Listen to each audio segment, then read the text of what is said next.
spring of 1955, Providence wished that the drama should heighten itself. The old chief of all pagans, the planet Jupiter, was destined to enter the scene and speak. It was a spring day in early April at Princeton. This is the time of year when magnolia flower in the Princeton campus has not a few of these trees, especially near the Firestone Library, profusely blooming. During the first week of April of that year, the meeting of the American Astronomical Society convened for 3 days in Princeton. In the university's chemical building, Frick Laboratories, I entered the auditorium during the reading of one of the papers, when the audience was already seated, and chose a place on one of the back benches, close to the entrance.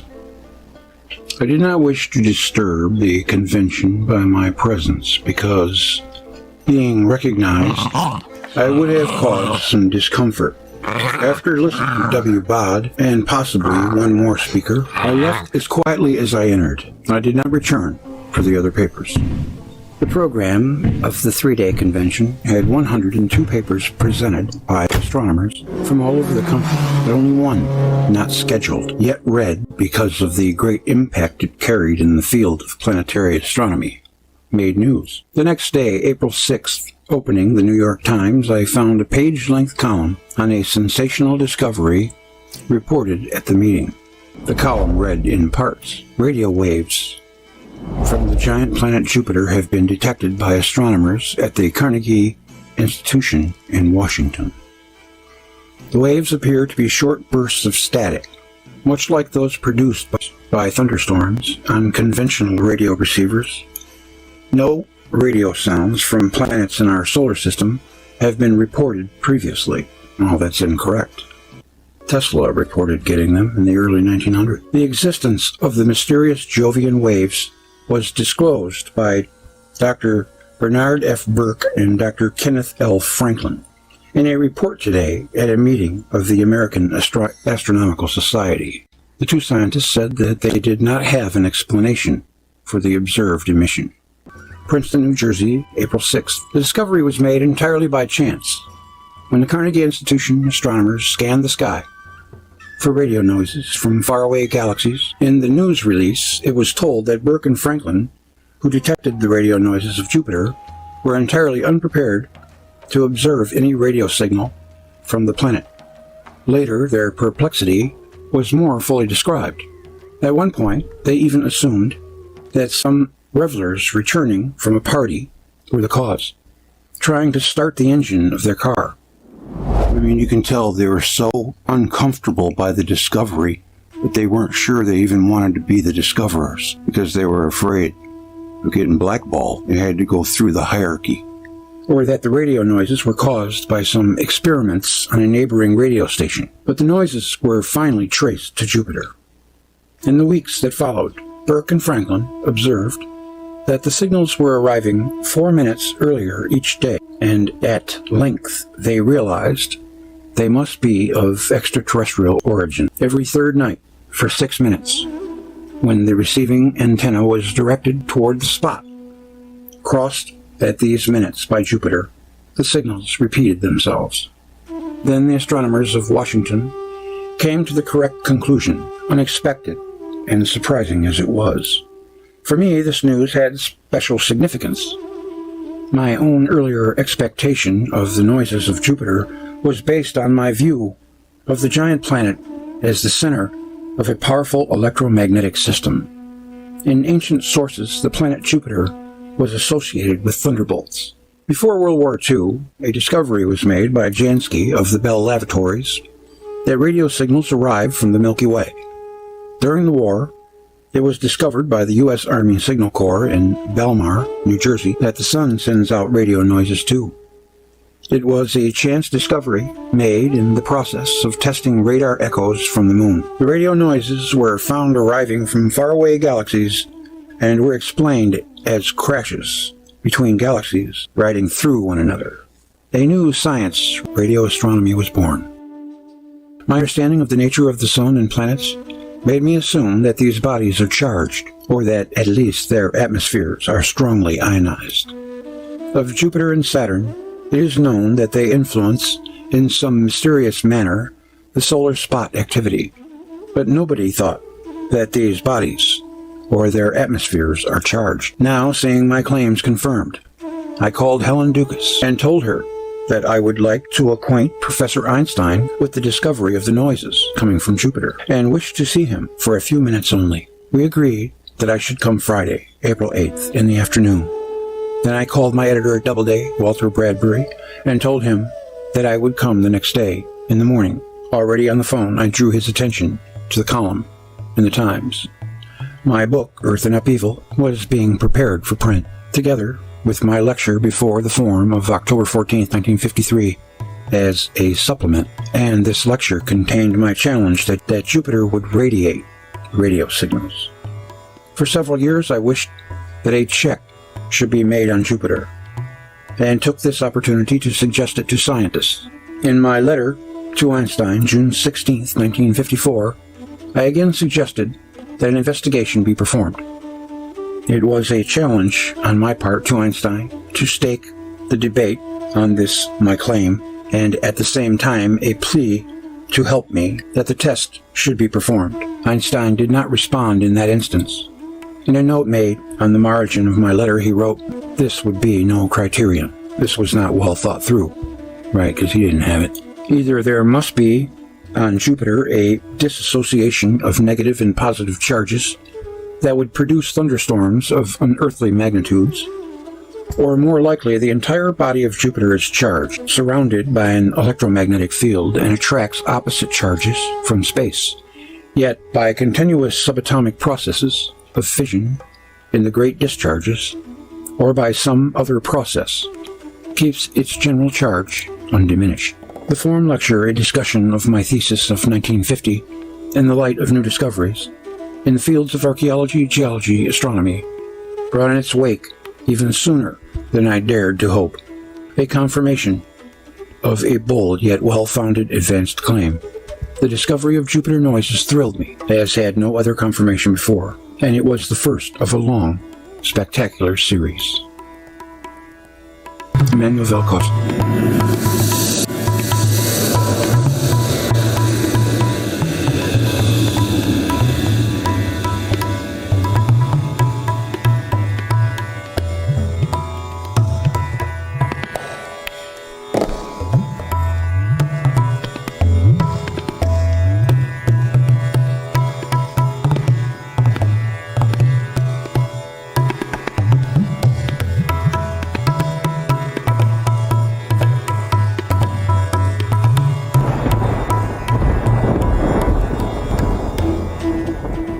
Welcome to Space News from the Electric Universe, brought to you by the Thunderbolts Project at thunderbolts.info. The parent star of planet Earth holds a strange and special place in countless ancient traditions around the world. The celestial body identified as the sun in myth, religion, ancient astronomies, and rock art routinely bears no resemblance at all to our familiar sun. One of the most common ancient depictions of the sun is an orb or star within a crescent, an image with no modern natural referent. And numerous traditions depict the sun as a spectacular celestial wheel, with a warrior hero appearing as the axle of the wheel. For decades, comparative mythologist Eb Cochran, as well as his colleague David Talbot, have worked to reconstruct the natural events that produce these extraordinary mythical patterns. It is their conclusion that in the relatively recent past, in the era of prehistory, a period of instability reigned in the inner solar system, bringing planets within close proximity to Earth. In this episode, Ev begins our investigation into the question, did ancient man observe a different sun? It is important to underscore the radical nature of our hypothesis.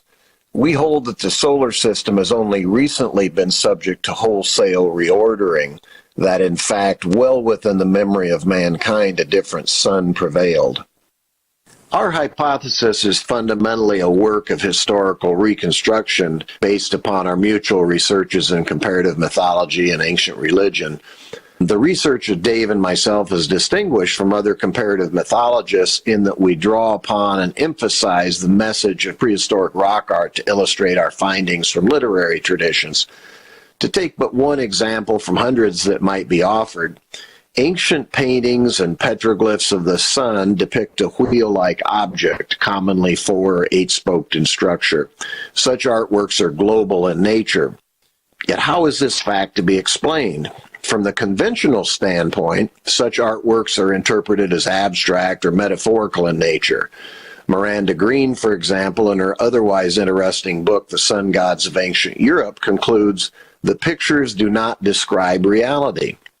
We beg to differ. It is our view that the prehistoric paintings accurately reflect the appearance of the ancient sky and offer compelling testimony with regards to an unfolding catastrophic celestial event in which nearby planets dominated the northern circumpolar heavens.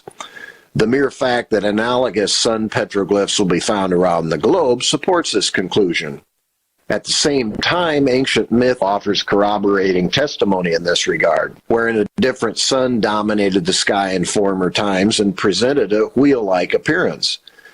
In this sense, as in countless other examples, the testimony of ancient myth and prehistoric rock art agrees at a level of detail that is impossible to explain by mere coincidence. In the Thunderbolts of the Gods, together with a number of other recent publications, Dave and myself have presented a wealth of evidence that the former sun was the focus of prodigious electrical activity and the source of spectacular outbursts of lightning, heaven-spanning storms, and aurora-like phenomenon. In ancient Mesopotamia, for example, the Sumerian word for sun is Ud. The same word is employed to write storm or thunder god, a startling extension of meaning. Sumerian hymns invoking the ancient sun god likewise describe it as a source of storms. So one hymn reads, "The sun god thunders over the mountains like a storm." Another hymn reads, "As my king the sun god comes forth, the heavens tremble before him and the earth shakes before him." Now I ask, does this sound like a realistic description of the modern experience of sunrise? In what sense is the sun's appearance over the eastern horizon ever accompanied by a shaking of heaven and earth or great bouts of lightning? What could the sun have to do with thunder and lightning? In the present solar system, of course, the answer is nothing at all. Yet the mere fact that other ancient languages preserve this very same semantic link between sun and lightning confirms the fundamental historical veracity of the Sumerian traditions and cries out for an explanation. Ancient Egypt, for example, offers corroborating testimony in this regard.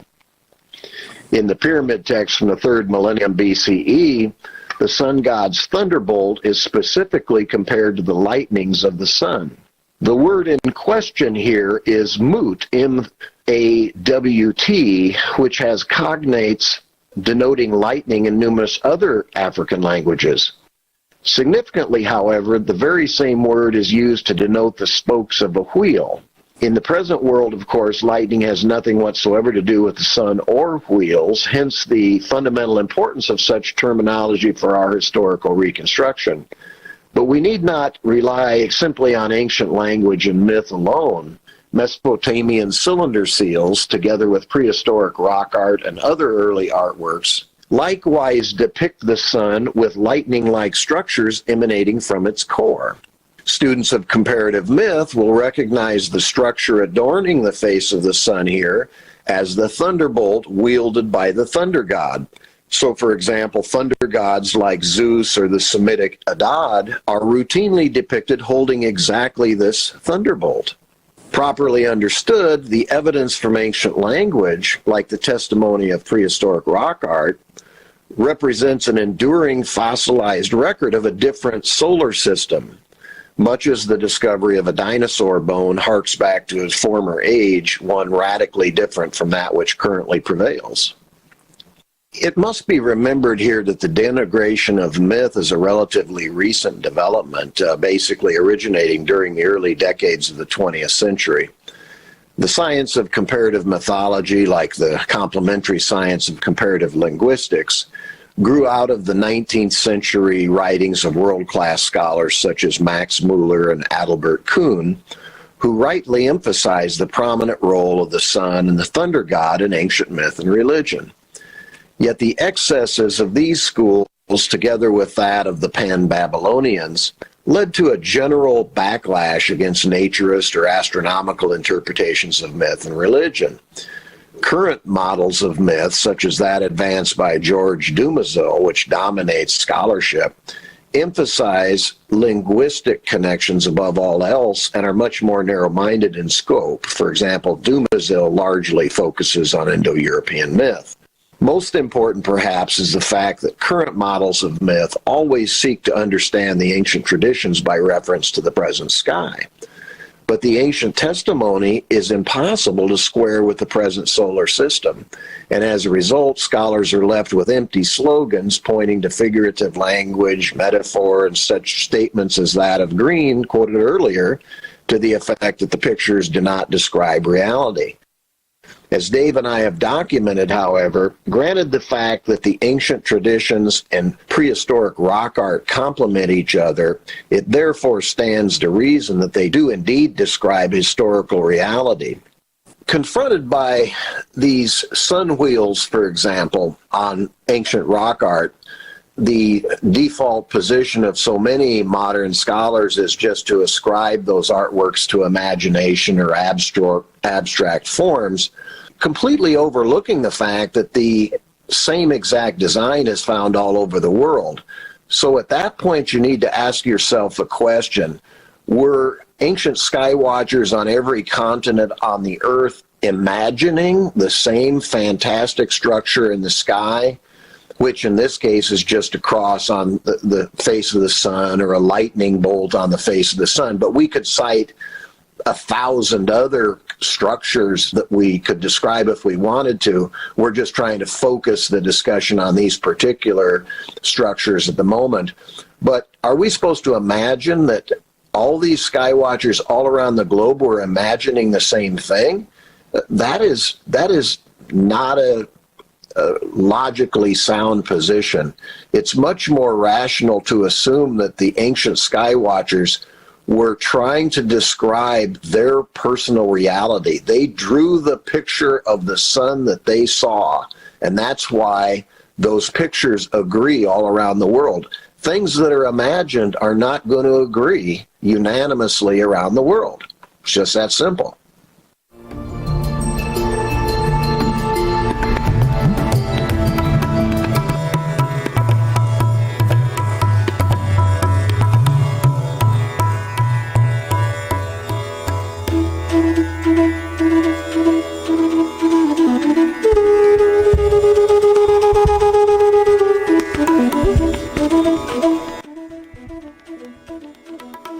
Various plasma instabilities are found on Jupiter. NASA launched the Juno spacecraft on August 5, 2011. Its primary mission includes analysis of Jupiter's massive plasmasphere. How do its electromagnetic influences affect the Jovian system? Since Jupiter radiates more energy than it receives from the Sun, astronomers think that some kind of internal dynamo, acting like a generator, must be creating the excess. However, there are processes occurring on Jupiter that are now coming to light. Jupiter is an electrically active world, far more than computer simulations predicted. Based on what was surmised about Jupiter, a 5-Gauss magnetic field was assumed to exist. When Juno entered orbit and began its scientific measurements, levels as high as 9 Gauss were found. Compare those readings to Earth's 0.5 Gauss field, and the anomaly of Jupiter's electromagnetic energy can be deduced.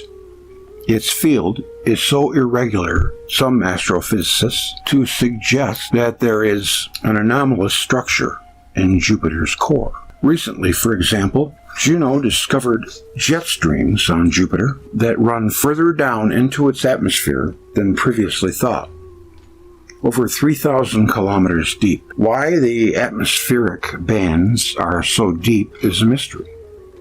since they have always been associated with superficial weather patterns.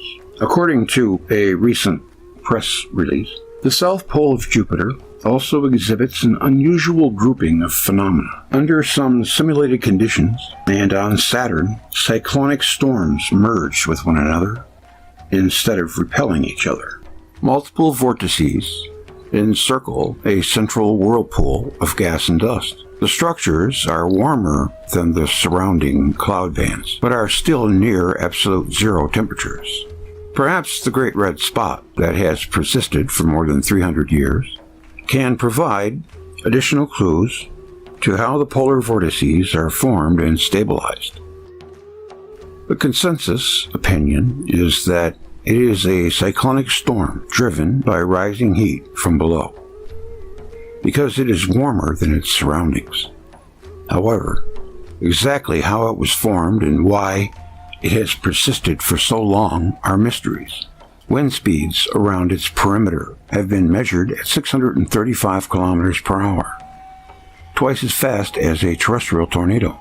As previously written, Jupiter and its moon Io dissipate 2 trillion watts between them. That flow of electric charge causes lightning in Jupiter's upper atmosphere, along with auroras at the poles. Since Jupiter is obviously an electrical environment, it is there that some answers can be found. Rotating charging bodies produce dipolar electromagnetic fields, whether they are gas giants or rocky planets. Why some planets like Earth and Mercury possess magnetic fields, while Venus and Mars do not, demands further investigation. However, the basic physics of charged objects in motion generating electromagnetism is not debated. Plasma is not a substance. It is a state of matter. Any material can become a plasma if electrons are stripped from atomic nuclei, causing charge separation to occur. Whenever there are regions of opposite charge, and Juno team members detected a gravitational asymmetry inside Jupiter that most likely contributes to charge separation. Double layers will form, and an electric field will develop. An electric field, no matter how weak, accelerates charged particles. Depending on the characteristic of any given plasma, it will be affected differently by electricity. This could explain why the polar vortices are so distinct. Jupiter's electric field accelerates plasmas at different rates. Coupled with the cloud band observations, the massive cyclones exhibit distinct temperature bands, high wind speeds, and endurance. They appear to be more permanent fixtures. Charge separation in plasma could explain these anomalies.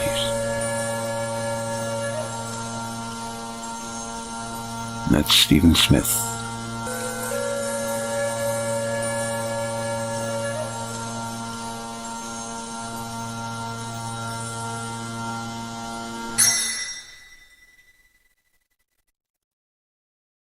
Had a drastic effect on the system as a whole. The Saturnian planets were wrenched out of polar alignment as their respective spin rates accelerated in response to the Saturn system's displaced forward momentum. The multi-resonant state was suddenly broken, permanently upsetting the primeval state of our solar system. No longer axially synchronized, individual charge sheets formed around each planet as the conjoined plasmasphere of Jupiter and Saturn subdivided, electrically isolating them from one another. Saturn was displaced from its polar position, and the gaseous envelope surrounding the Saturnian planets began to disperse.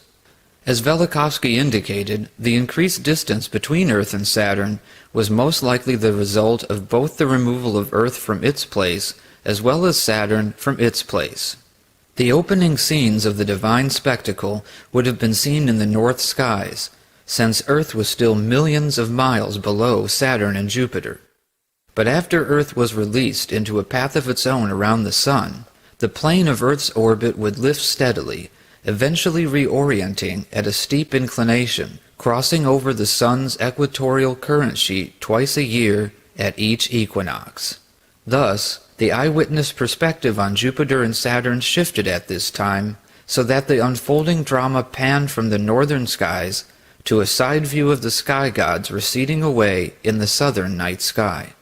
Derailed from their dynamically synchronized alignment, Jupiter and the large Saturnian planets immediately redirected their orbital momentums into elliptical outward-bound spirals. Nearly all myths of the fall tell of the disappearance of the gods into the deep night sky. A distinct parallel may also be drawn to the teachings on Zimzum, the first stage of creation described in the Kabbalah, the self-contraction, concealing, shrinkage, or retreat of the god's original form into a new dilation or opening of space. Steadily diminishing in size and luminosity, receding away from Earth in the inner solar system, hiding himself, withdrawing himself, entering into himself, the contraction of departing god Saturn cleared space for a new creation. The Kabbalah continues, that Zimzum contraction was completely uniform all around, so that it left a vacant space called Tehiru, an empty, hollow, uniformly circular on all sides. Until this time, our ancestors would have had no concept of limitless space extending away from the earth because such conditions had never before been seen. Unfurling like a curtain drawn open, the old heavens progressively whirled away from Earth on all sides. The primordial cosmic waters of the old Saturnian gaseous envelope retreated and withdrew, differentiating a deep open space in place of the rainy wall of clouds that shrouded Earth in former times. The age of Jupiter, now upon the world, introduced mankind to the light of the stars in the darkness of the night.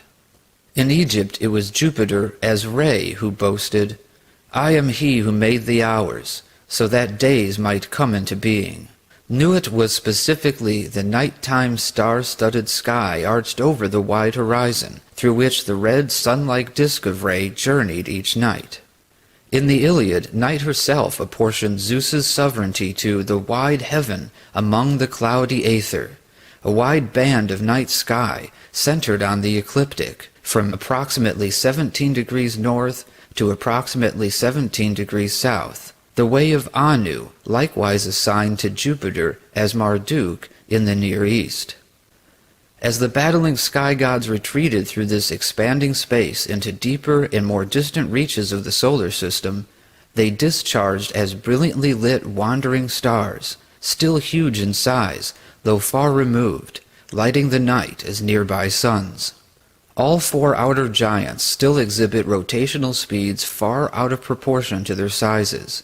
All four still emit significantly more energy than they receive from the sun, and they are in that sense stars even today. At first looming large near Earth, Jupiter became the new central body of the sky, more or less taking over Saturn's old identity. When Jupiter was first born, he defeated Saturn and the Sun by his brilliance, we are told in Vedic literature. It was then that Zeus became Lord of the bright skies. A stellar history for Jupiter was, in fact, much in vogue among mainstream astronomers through the 17th to 19th centuries, when popular astronomy famously speculated on the nature of Jupiter as a dark star, a hypothesis revived during the second half of the 20th century in light of the considerable implications suggested by data recovered from orbiting satellites and interplanetary explorers. Jupiter's wide-ranging variety of active emanations, infrared, radio, X-ray, and ultraviolet among them, have led others to consider Jupiter as a failed sun, or a star yet to be. Jupiter's volatile magnetosphere would continue to display dramatic plasma instabilities as it distributed an excess of voltage. Progressively acclimating to an outbound spiral orbit, Jupiter's appearance would have been stupendous in size, visibly larger than the daytime sun. Jupiter's massive magnetosphere, today 10 times stronger than that of any other planet and about 4 times as wide as the sun, would have fluoresced with brilliantly colored glow-mode plasma flows for some time thereafter, retaining enough of a mini-discharge to give a semblance of starhood. Below Jupiter's glowing globe appeared a long beard, mantle or cloak trailing all the way to the horizon below, a stupendous plume of plasma extending away from Jupiter's south geographic pole. This plasma expulsion would have been primarily an inflow of electrons, but simultaneously also an outflow of protons and other dissociated ions. Appearing as a steep elongated cone, Jupiter's southern expulsion was also characterized as his royal mountain or throne of glory. In the Kabbalah, this appearance is remembered as the long-bearded Arik Anpin, the extended countenance of the newly crowned star god. He led out his throne above and stretched a part of his glory below. And the Ancient of Days did sit. His throne was fiery flame, and his wheels burning fire. For a cloak Marduk was wrapped in an armor of terror. With a fearsome halo his head was turbaned. On the other side of the world, Viracocha was similarly remembered as a tall, glowing, bearded man dressed in a long, flowing cloak, who came in a time of chaos to set the world to rights. The fluorescing debris appears to have assumed a highly flattened, disc-like or lenticular distribution over time, and still extends all the way to the orbit of Jupiter today. Sometimes referenced as zodiacal light, the ethereal fire waters of the dust cloud once extended some distance either side of the ecliptic plane, both obscuring as well as highlighting the fixed stars of the zodiac. Today the residual afterglow or countershine of the zodiacal cloud remains visible as a tall cone-shaped ribbon of soft light brightening on the plane of Earth's orbit before sunrise and after sunset. The interplanetary dust cloud as such represents the mortal remains of the primordial gaseous envelope dissipated during the collapse of the Saturnian configuration. Some of this debris may still remain suspended in the rings surrounding the giant planets. Earth would also wind up with its share of drifting dust and debris. Gas vapors, ionized meteoroids, and assorted celestial wreckage began falling through the magnetosphere with short-lived splendor. Heavier infalls of material through the ionosphere sparkled and fizzled out in the upper atmosphere as concentric circles and spirals aglow in the night. Migrating through the interplanetary cloud year-round, sweeping through the densest clouds of debris during each equinoctial pass through the solar current sheet, a near-Earth terrestrial dust cloud began to accumulate. Electrostatically suspended along Earth's equatorial plane, this dust cloud was sorted by the conductive sheaths of Earth's plasmasphere into rotating belts and rings. In the Zohar we read, "Then a great reservoir was formed out of the unfathomable deep, or Tehom, just as if a huge hollow had been dug. This reservoir divided itself into 7 streams, resembling 7 long vessels, glimmering with a metallic sheen. All of them are in the form of concentric circles, like the layers of an onion, with rings inside each other." Most traditional mythologies retained memories of these earth rings. A rich profusion of descriptions handed down from remote antiquity and conserved to this day in several schools of esoteric thought have puzzled scholars and laymen alike for centuries. During the day, these debris rings appeared to some as concentric streams, rivers, or seas. To others, as a looming golden-green hill stretching from horizon to horizon, covered with wind-blown grasses. Some saw fields of wheat or beds of bamboo. And they act like it's sacrosanct, like it was handed down from Mount Sinai. Illusionary dogma that even if you question it, they try to blackball you. And what's up with all that? I mean, where are we headed with that? It's crazy. America, our First Amendment rights. But if you speak up and say anything, or even just delve into the evidence yourself, they try to make you think you're a bad person. Call you names like conspiracy theorists. Well, a conspiracy is nothing more than a plan that's made to be illegal. That's it. Conspiracies happen every day. That's nothing. It's just a word. And it doesn't matter what it is. The Kennedy assassination. They got an official story that they try to cram down our throats. And if we don't like it, try to make us out like we're some kind of crackpot or crazy. I mean, that's not America. I don't know. One more thing that we haven't tackled, and that's the gravity issue. A while back, I did a video with Theodore Holden, and I don't know if you know it or not, but he was the guy who formulated it out a long time ago that dinosaurs could not lift themselves off the ground in today's gravity. And it caused quite a backlash, but then they just swept it under the rug like everything else. But as it is to do one of those 1,000-pound squats or deadlifts at the normal weight of 350 or whatever. Okay. yeah, that's a game changer. I mean, that should slap somebody in the face right there. It did, right? And it's like, there was a huge controversy over that. Like 30 years ago, I was the only person on the planet saying anything like that. Nowadays, I think most people agree. Mm-hmm. They've done the math. It's like they've listened to the arguments, and I think most people agree with me that you couldn't have large dinosaurs walking around in today's world. The controversy now is like, do you or don't you want to believe in an expanding Earth theory of any sort? And the answer to my way of thinking is no. I have no use for Earth expanding theories, and even with what they found out down there at that the deepest place under South America, where the ground is actually coming up and expanding. I hadn't heard about that. Give me a second. Oh, okay. Yeah. Geez, what was it? I just saw it not that long ago. What's that one what's the place called where it's really deep down under South America? The Mariana Trench. I don't really know. Okay. There's two reasons why anybody would ever talk about an Earth, expanding Earth theories, right? One would have to do with dinosaurs. The other would have to do with the tectonic plates of the ancient supercontinent, Pangaea. Right. Okay. The tectonic plates of Pangaea wouldn't fit on a planet. They appear as if they would require a planet of greater curvature, a smaller planet, right? But there's another way of explaining that, right? In other words, you've got the Earth sitting there underneath the dwarf star with its pole pointed straight out the dwarf star. It's going to get pulled into an egg shape, right? It's not going to be spherical the way it is now. Okay, it's like Pangaea was simply sitting there at the high point of the egg. Mm-hmm. Okay, and that would explain the greater curvature.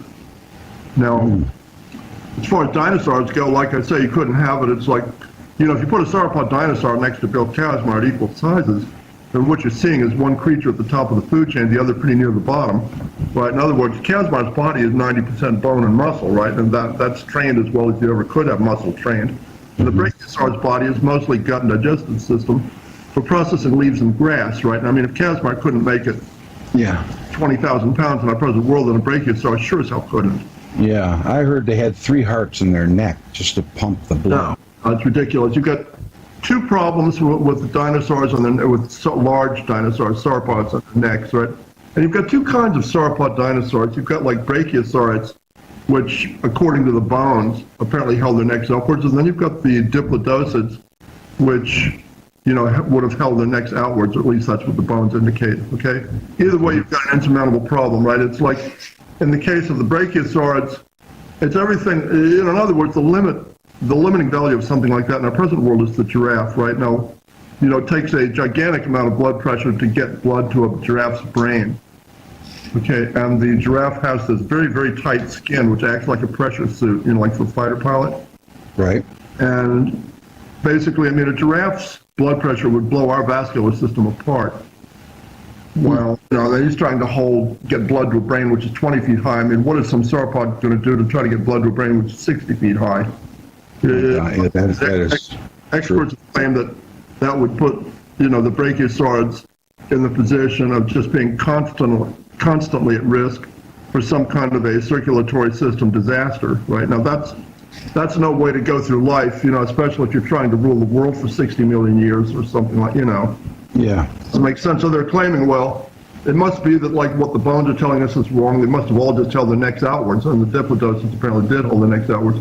But in that case, you're dealing with a problem which is just as bad or worse. I think is worse. You're talking about the center of gravity of that neck together with that much torque. You know, what you would really be talking, the one thing in the Earth which would be ballpark for that kind of torque would be like the combined maximum torque of all 4 of the engines of an Iowa-class battleship. There would be enough torque to drive a 65,000-ton warship through the water at 35 knots. Yeah. Okay, and you're going to hold that with some kind of a structure made out of flesh and blood? Yeah, it's not going to happen.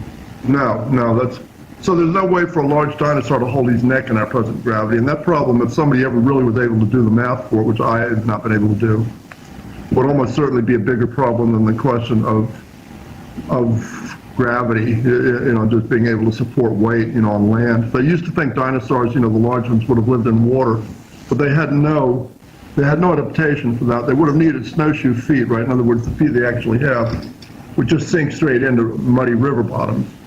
You know, they would take 3 steps to be immobilized. So what happened? Yeah, gravity changed, right? It's like you've got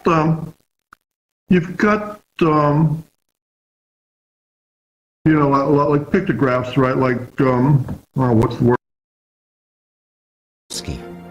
It was Velikovsky's claim that only a few thousand years ago, a period of chaos reigned in the solar system. One of the planets closely associated with Earth was Saturn, and watery filaments rained on our planet following Saturn's violent flare-up. Decades later, based on the respective research of Dave Talbot and Eduardo Cardona, Thornhill developed his own model of a primordially close relationship between Earth and Saturn, which was the source of all the water in our oceans, while leaving remnants in its rings. Today, Thornhill continues his presentation, shifting his focus to his own successful predictions for the Saturnian system, including the mysterious moon Titan. Before I tell the epic story, a warning. Our education systems train students to memorize a litany of facts, which produces global groupthink. Students are not given the time or encouragement to critically examine the history of ideas. A leading researcher into the learning functions of the divided brain, Dr. Ian McGilchrist, has shown such blinkered left hemisphere training renders students functionally blind to alternative ways of looking at a problem.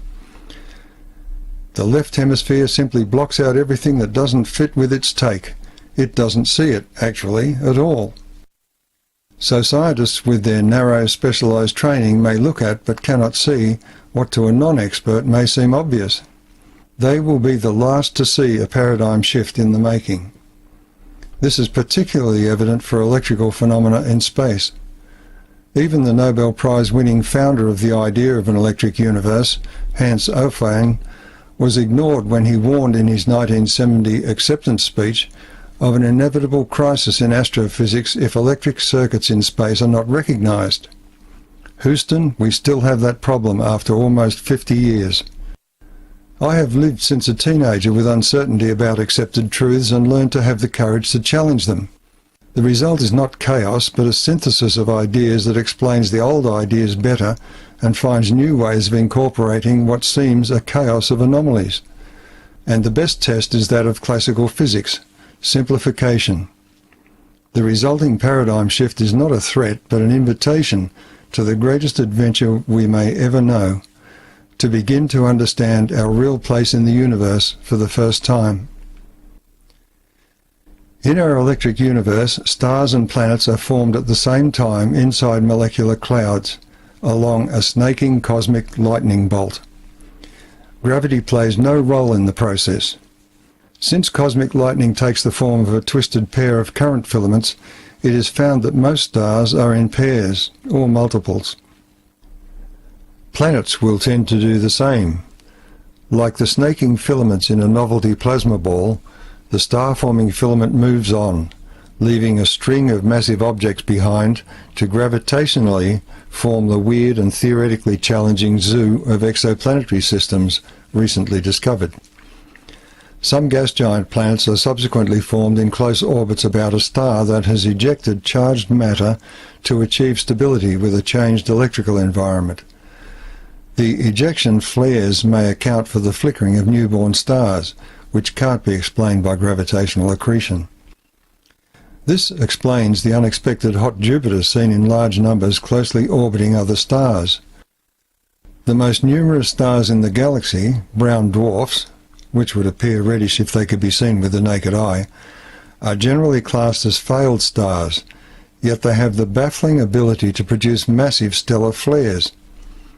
This is simply explained because red stars don't have the ability of main-sequence bright stars to control their current by a transistor-like action in their photospheric plasma. A brown dwarf can only respond by discharging matter electrically.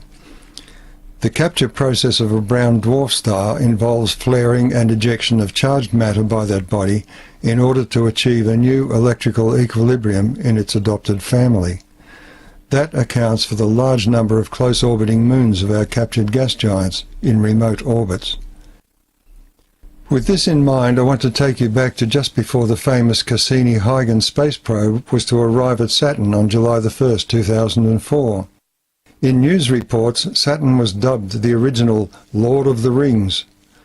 There is a profound truth behind such a glib turn of phrase, but it wasn't until the advent of the telescope that Christian Huygens in 1656 was able to suggest that Saturn had a ring. So how do we explain the Saturnian ring symbolism that pervades our cultures?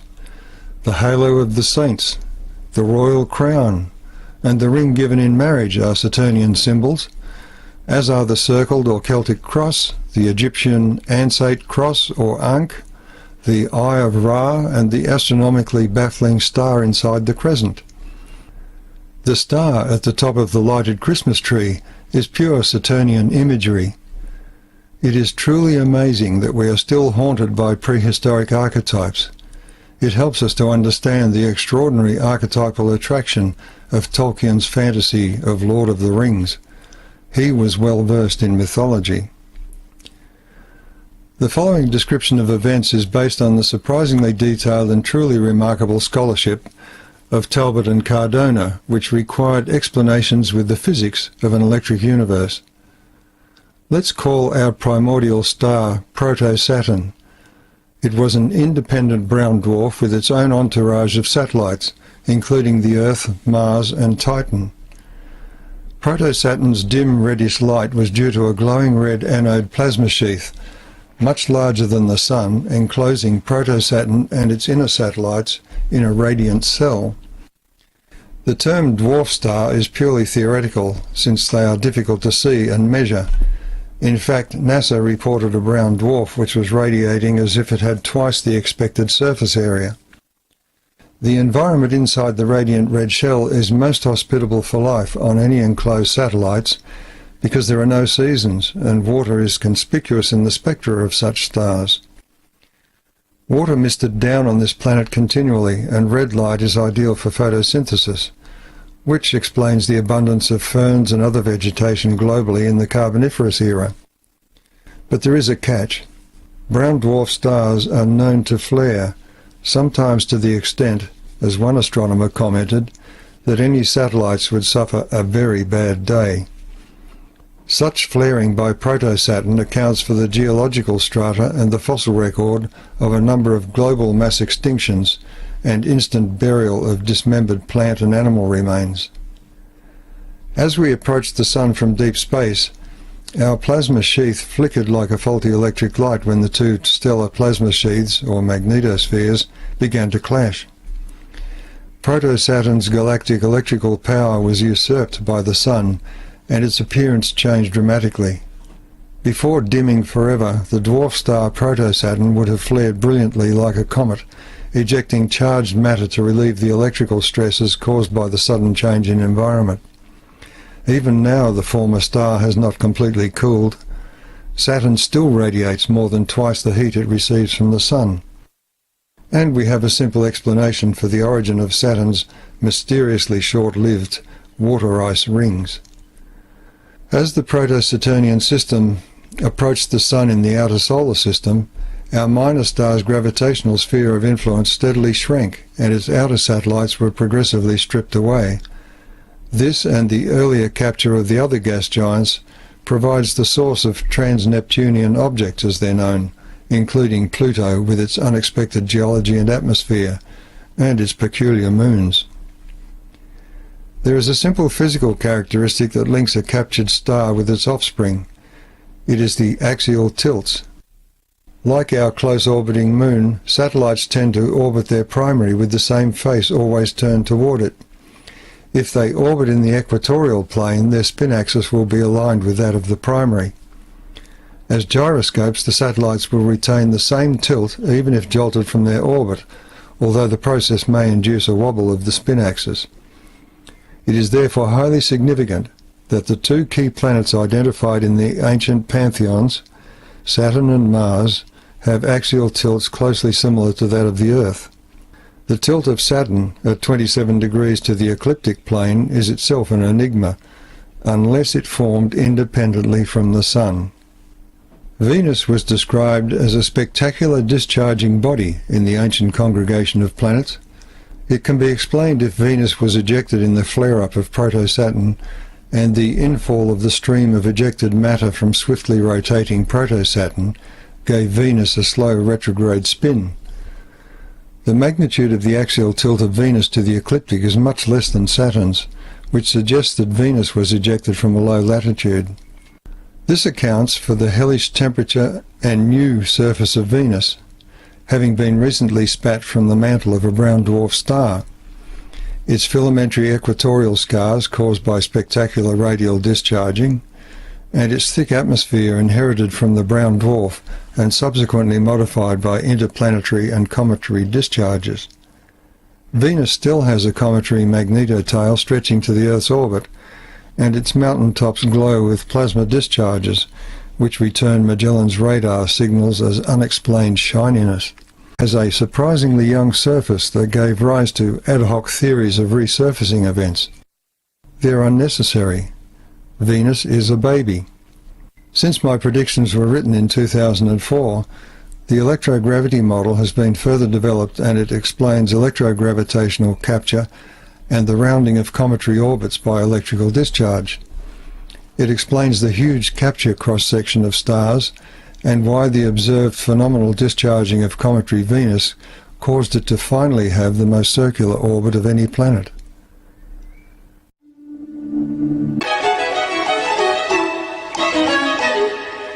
The catastrophes described in ancient sources were traumatic experiences common to all mankind. Purged from conscious memory, these records are now interpreted as allegories, metaphors, and the trauma has been submerged in the unconscious. Velikovsky calls this collective amnesia.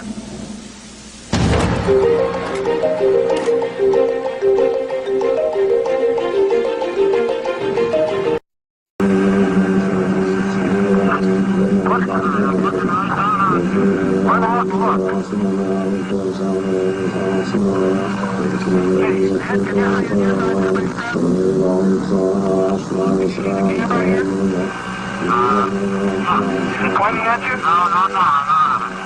Which way? And I'll get back there where the...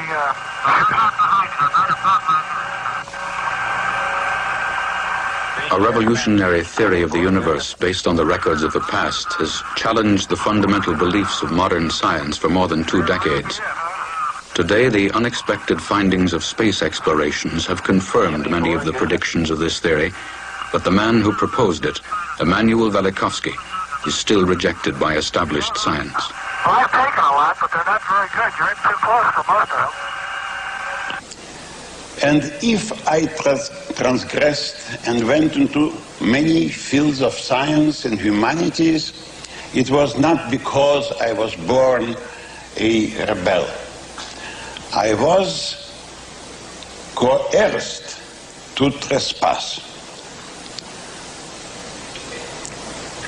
The belief that we are living in an orderly universe, that nothing happened to this Earth and the other planets since the beginning, that nothing will happen till the end, is a wishful thinking that fills the textbooks, and your textbooks are still of Victorian vintage. Is any physicist here who would stand up and defend the proposition that only gravitation and inertia are in action in the solar system. But of all my heresies, this was the greatest. And let me ask you another question. Is the theory of uniformitarianism, which means that nothing what happened in the past could have happened if it doesn't happen today. And this is built the modern geology. And this is built the modern astronomy. And this is built the modern biology and theory of evolution.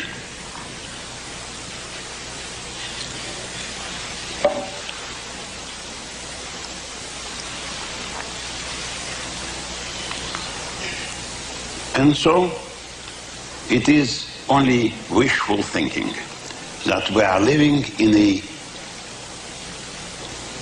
safe, never perturbed solar system and a safe, never perturbed Earth.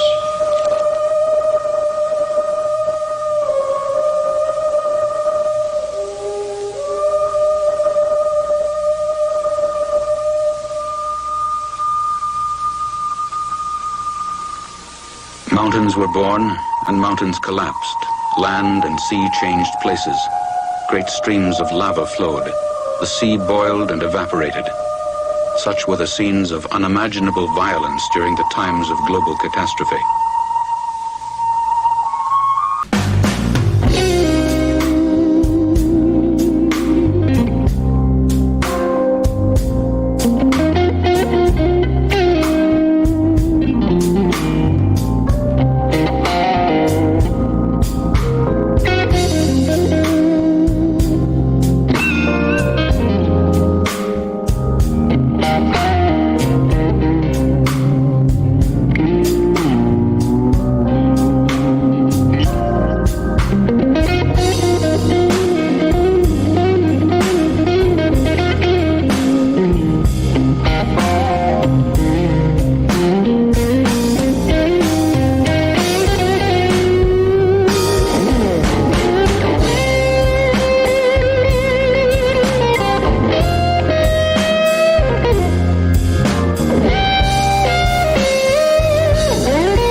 Progress, and it is our firm hope and purpose that this progress shall go forward.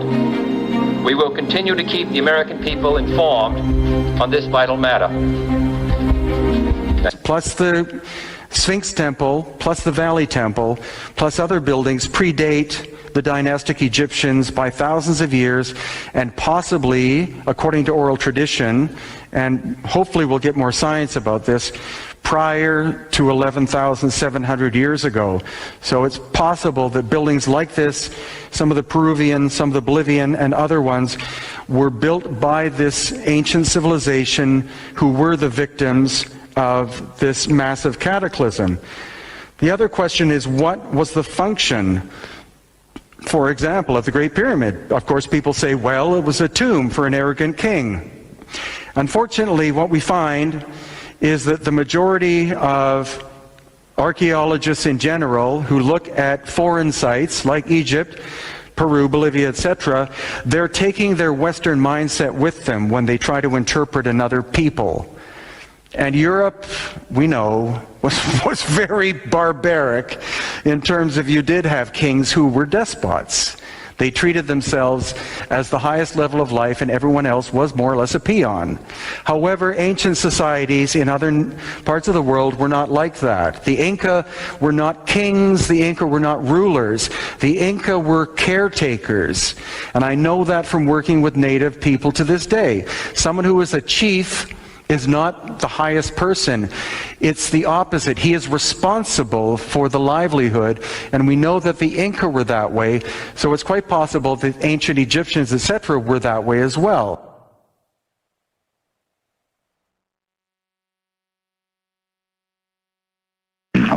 When the Lord, the self, pretends that it's each of us, it first of all pretends that it is something called the Jivatman.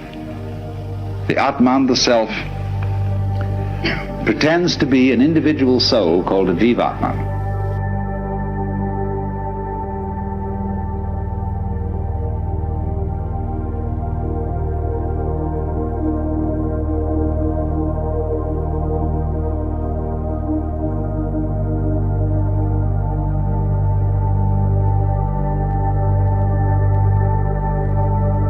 Into the ocean. Archaeologists estimate there's 150 million tons of basalt that's stacked up into artificial islands and walls and buildings on Pohnpei in Micronesia. And this incredible city, I mean, it's actually built into the ocean. It's not even on the island. They don't know who built this. I mean, archaeologists are saying, okay, these kind of like Easter Island, where you have a remote island, it has giant megalithic remains on it.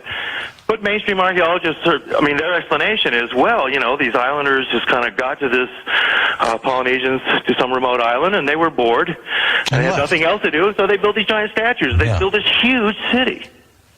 Well, all right, in this particular case with the Egyptians, Smithsonian confiscated all these artifacts, mummies and tablets and things like that. Why keep it a secret?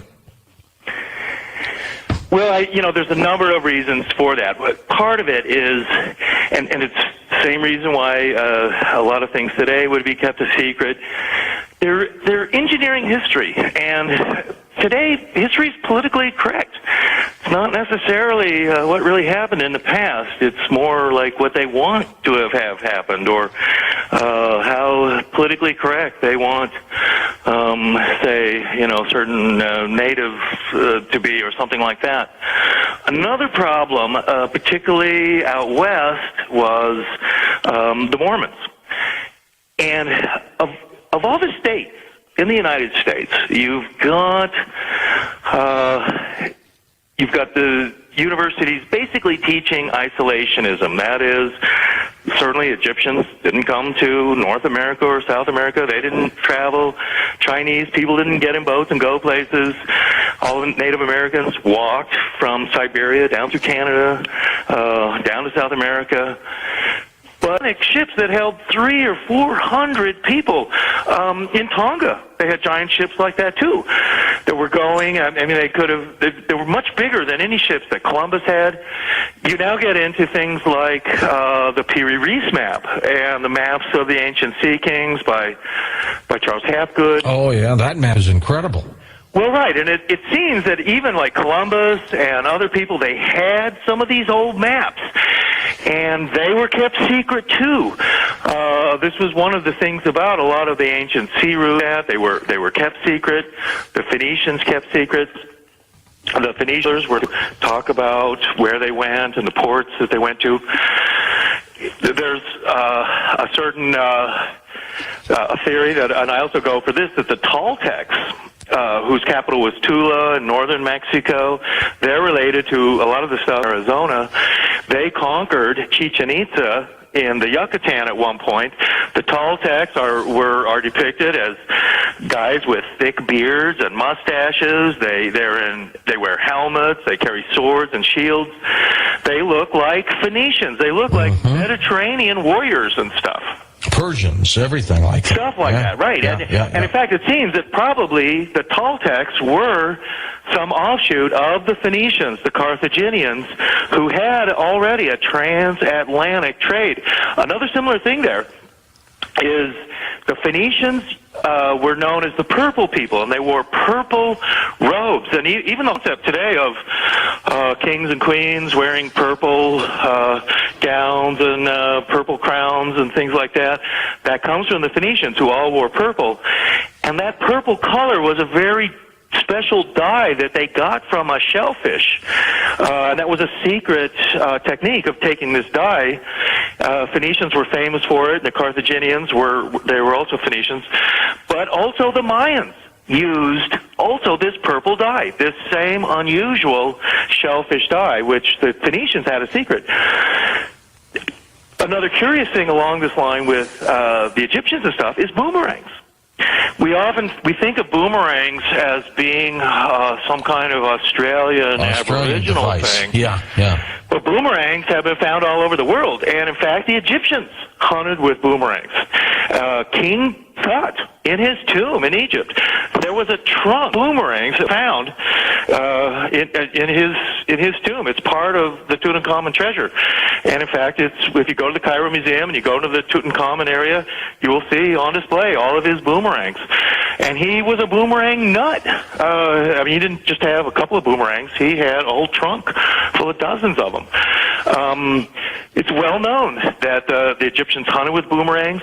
But if you go also down to museums like the Mexico City Museum for the Aztecs and Zapotecs and Toltecs, you'll also see boomerangs on display there. And the Hopi Indians, who live here in northern Arizona, near the Grand Canyon, they supposedly were the keepers of this secret Egyptian city in the Grand Canyon. And the Hopis also hunt with boomerangs. And they were famous for that. Prior to the Spanish conquest, that's what young Hopi warriors did. They went out with boomerangs and hunted birds and rabbits and things like that. And, these are not the kind of guys you're going to want to meet in a dark alley.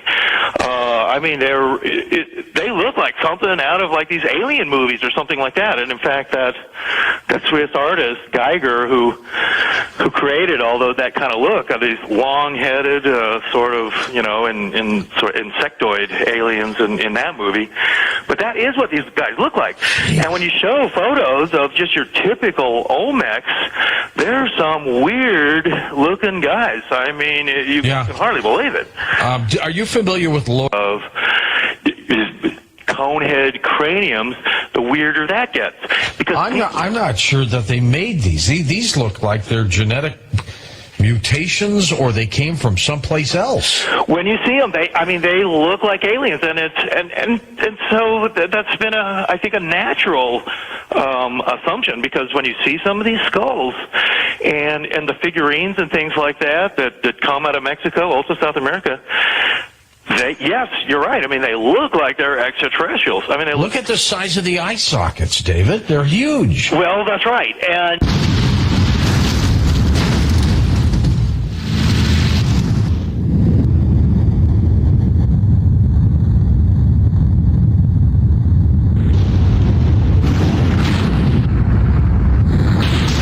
chroniclers insisted that the planet Saturn, now just a speck in the sky, had presided over the Golden Age.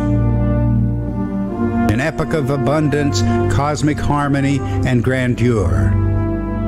The archaic name of Italy was Saturnia, and tradition held that this very name was given to the original site of Rome. The Sabbath, the special day of rest and reverence, was Saturni Dies, Saturn's Day, a day honored throughout the Mediterranean, the Near East, and beyond. The popular Roman festival, Saturnalia, was a symbolic return to the Saturnia Regna, Saturn's reign, the Golden Age.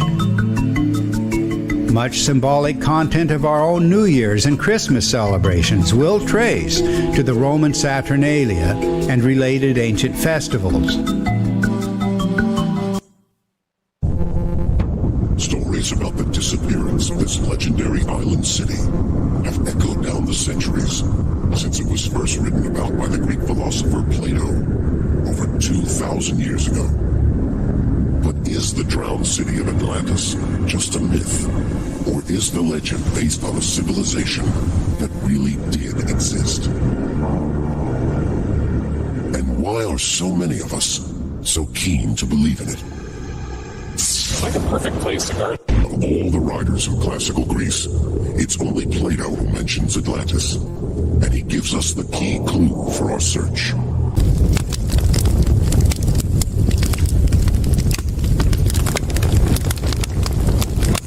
Electrical storms. Of course, in this case, we're speaking about storms created in a past environment when Earth's electric field was amplified to the point the entire atmosphere was ionized. Imagine the atmosphere stirred into a maelstrom, lit with streamers of glowing plasma, where lightning crackled not only in the sky but across the land, and mountaintops glowed with coronal fire under swirling clouds of dusty plasma. It would have been surreal, a place where streams of wind became electric currents, where high and low pressure zones acted like battery terminals, and mountaintops became electrodes drawing machine gun lightning from the sky. Anything standing in the wind would have hissed and sucked with coronal fire. Dust in the air would have acted strange, too, as the energy of free electrons collided and overpowered weaker atomic bonds, ionizing matter, causing it to act like a ferrofluid under the influence of a magnet. Ionic species segregated, forming unipolar winds that tore past each other in opposite directions, creating shear zones of intense electrical discharge and vortex winds of supersonic speed. The inside of Earth would have been in turmoil as well. Hot magma spewing from volcanic vents, aquifers boiling, explosive eruptions of steam from deep underground, pocking the landscape with holes. Even arcs would erupt, lightning from the ground, caused by buried pockets of charge where minerals and water ionized. The winds, dust-laden and electric, deposited the Colorado Plateau, plating a cake across the western half of North America in the same way semiconductor manufacturers layer circuitry onto silica wafers. The stratified layers are interspersed with magma flows, petrified forests, inland seas, and dinosaur boneyards of different ages that indicate it formed in a series of events that likely recurred over millions of years. To create the canyon lands, the voltage potential had to reverse and eat away at landscape laid down by the storm. Under the electric field of an electrical storm, the surface of the Earth becomes positively charged. It becomes the anode in the circuit where lightning strikes from the negative cloud base and where rain falls. In primordial ionic storms like those that form the plateau, rain did not fall, but silica did, as dust in the air fell and adhered in layers to the dome. Inland seas, or layers washed over by tsunami, generated by the storm itself, became covered over with more layers of dry overburden as the storm progressed. This left a moist layer, like icing in the center of the layer cake. This icing layer then ionized under intense bombardment from sputtering discharge in the eye of the storm, and created what is known as barrier discharge in the moist layer beneath the ground. Which brings us back to Arches National Monument, proof that canyons were carved by sputtering discharge, aided by barrier discharge, in a layer of the big cake. This image tells most of the story. A band of rock looks tortured and fluid, as if it were boiled mud when it solidified, sandwiched between smooth, more or less even layers of stone. The canyon floor is flat, which is surprising if one accepts the consensus view that canyons were made by water erosion. Water erosion leaves deep channels and V-cut valleys, not flat floors. This closer image shows the fluidity of the layers. At the top, the overburden rock barely sinks into the sagging layer beneath it that turned plastic because it was still solid. The plastic layer beneath sagged but didn't compress and maintained a consistent thickness. Below that, on the bottom, the boiled mud layer fluidized completely and squeezed like toothpaste. What turned this bottom layer fluid and caused it to sag beneath a solid overburden was electric current, a barrier discharge current, where no gaseous atmosphere was present to ionize into plasma, but instead the moisture and minerals in the layer ionized, generating a subsurface current. The moist layer ionized and charged species pooled into a plasma-like mud the electric field wanted to lift away. The electric currents boiled the moist layer, and it began to foam and arc into the drier and electrically resistant overburden. When sputtering removed the surrounding overburden, pressure released and vapors expanded, making gas bubbles that raised the arches. Hardened pits formed where mud boiled up and convective blossoms of hot ionization to eat through the granite, collecting the current into single arcing paths and starving the diffusion currents around them. There are many other evidences of sputtering discharge in the Utah Canyonlands. In part 2 of Sputtering Canyons, we'll examine some more. Thank you. All stars now in the dope show. That's daily, and if it box, the rising of Venus, Mars, Saturn, Jupiter, they're there.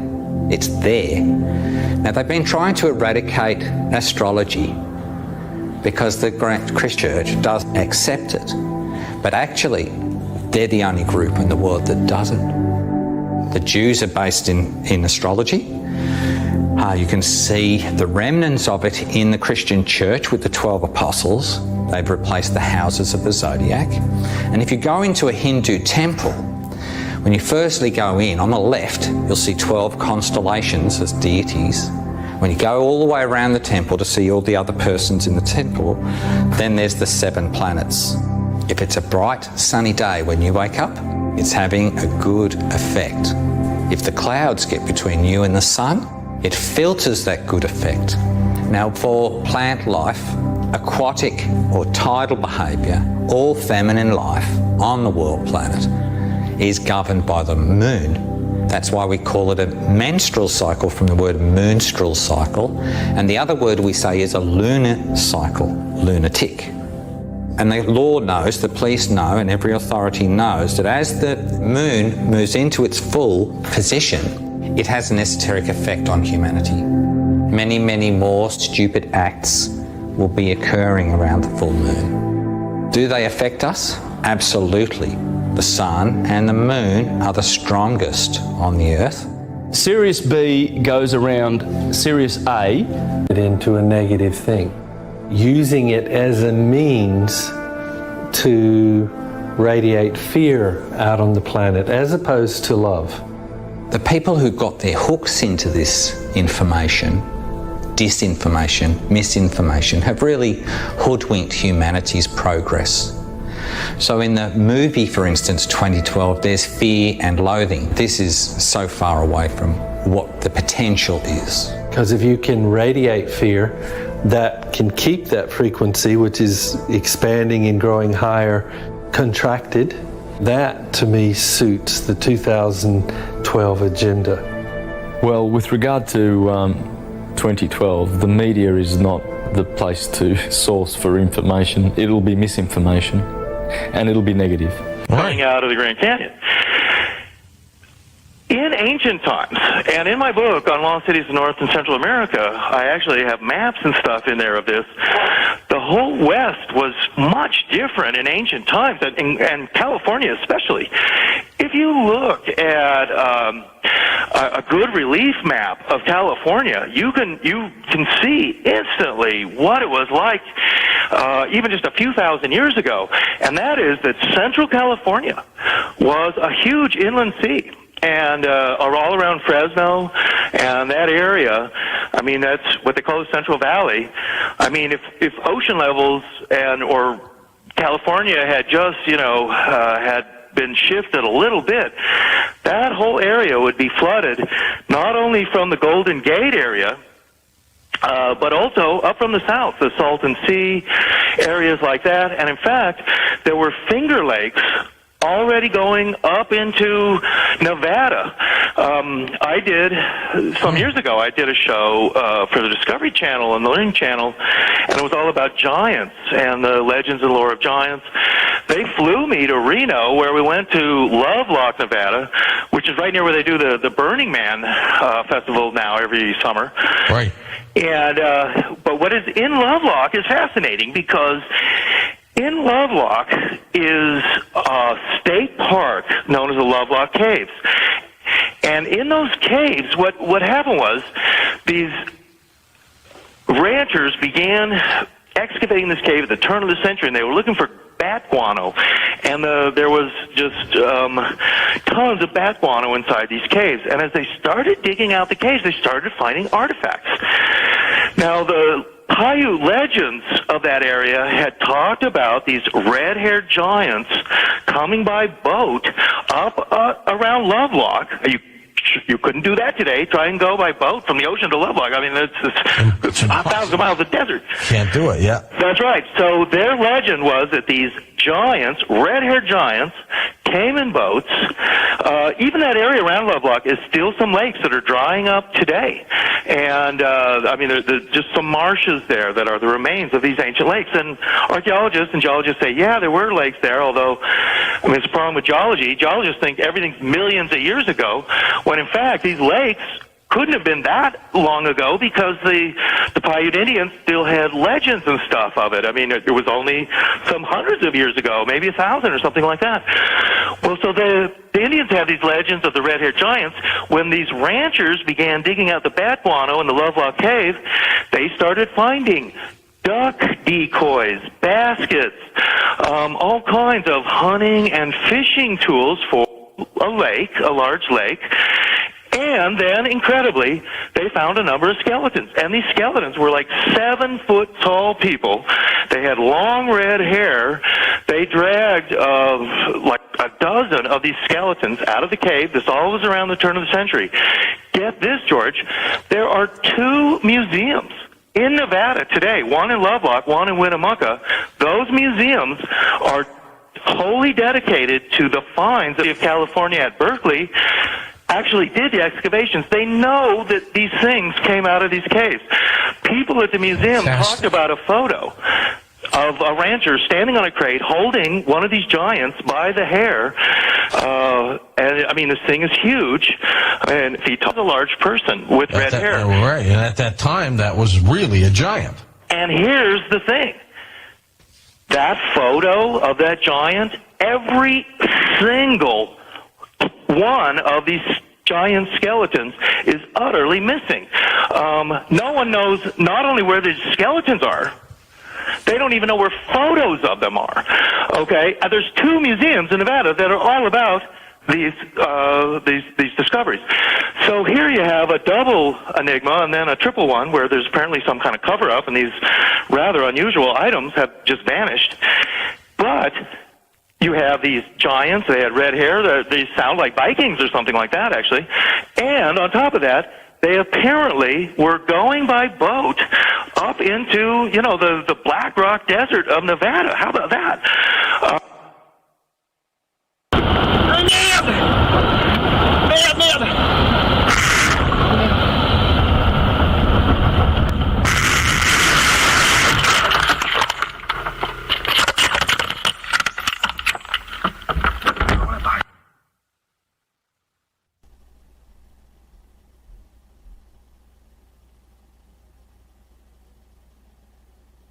An earlier binary arrangement of the solar system is widely speculated to have been dominated by Proto-Jupiter and the Sun. An ancient satellite sharing a common barycenter with the Sun, Proto-Jupiter was likely comparable to a sub-brown dwarf star and may have been in an inflated hot phase of development at this time. So-called hot Jupiters, giant planets with masses comparable to Jupiter, orbiting extremely close to their host stars, are quite numerous in nearby star systems. In light of the abundance of these hot Jupiters, it was recently proposed that Jupiter likewise formed in the innermost parts of the primeval solar system.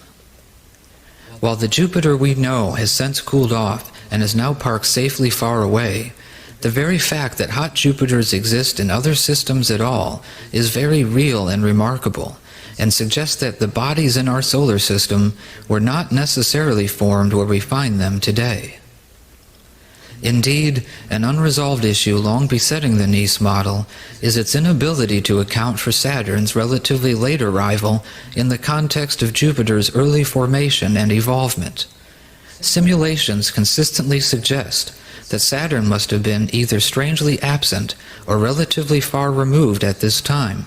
Cicero famously ascribed an ancient, wide-ranging, boundless course to Saturn that eventually necessitated Jupiter's intervention. While the actual beginning of the drama is difficult to pinpoint, there was eventually a point at which the two giants approached each other closely. Echoing Ralph Jurgen's suggestion that Saturn was the invading star to a Sun-Jupiter binary, modern cosmologists now seem to concur. Initially far away, Saturn swiftly approached Jupiter, accelerating exponentially in a runaway migration towards the Sun. Perhaps Proto-Saturn was initially captured by the Sun from beyond heliopause, or perhaps Proto-Saturn had been ejected into a far-ranging solar orbit by an earlier interplanetary encounter, eventually swinging back around to perihelion like a comet, converging on Proto-Jupiter and the Sun. No matter how its inbound trajectory was originally initiated, Proto-Saturn would possess an accumulated charge potential befitting colder, more distant reaches of space. As such, Proto-Saturn would be likely to sport a preponderance of positive voltage with respect to the relatively low-voltage Sun-Jupiter binary. Thus, Proto-Saturn would eventually be captured by Jupiter and the Sun simply because their opposite charges would attract and draw them closer and closer together.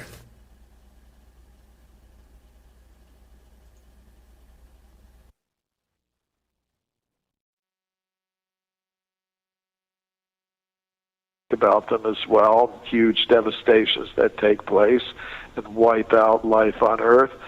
But higher beings at that higher level of reality have the means and the resources to repopulate the Earth when that happens. And I think that has happened repeatedly. Yeah, that's how genetic memory works. People talk about the possibility that instincts and things like that are actually memory, some type of genetic memory that we can tap into, as if each human is a computer tapping back into that cloud of information.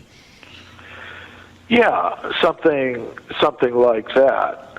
Of course, I would explain it in a slightly different way, that the soul or the conscious self maintains contact with a subtle body of mind and intelligence that incorporates memories. So in one lifetime, a whole group of memories would be imprinted in the mind and intelligence. And when, at the time of death, the soul leaves the body, it goes with the subtle body of mind and intelligence, so that over many, many lifetimes it accumulates. In other words, in our minds today, there are memories not just from this lifetime, but memories from perhaps many millions of lifetimes that we've existed on this planet, in human bodies and plant bodies, animal bodies, so that sometimes we have memories of things that just didn't occur in this life, or in dreams these things may come out. We may see things or hear things or experience things in dreams that we really can't trace to anything that's happened to us in this life.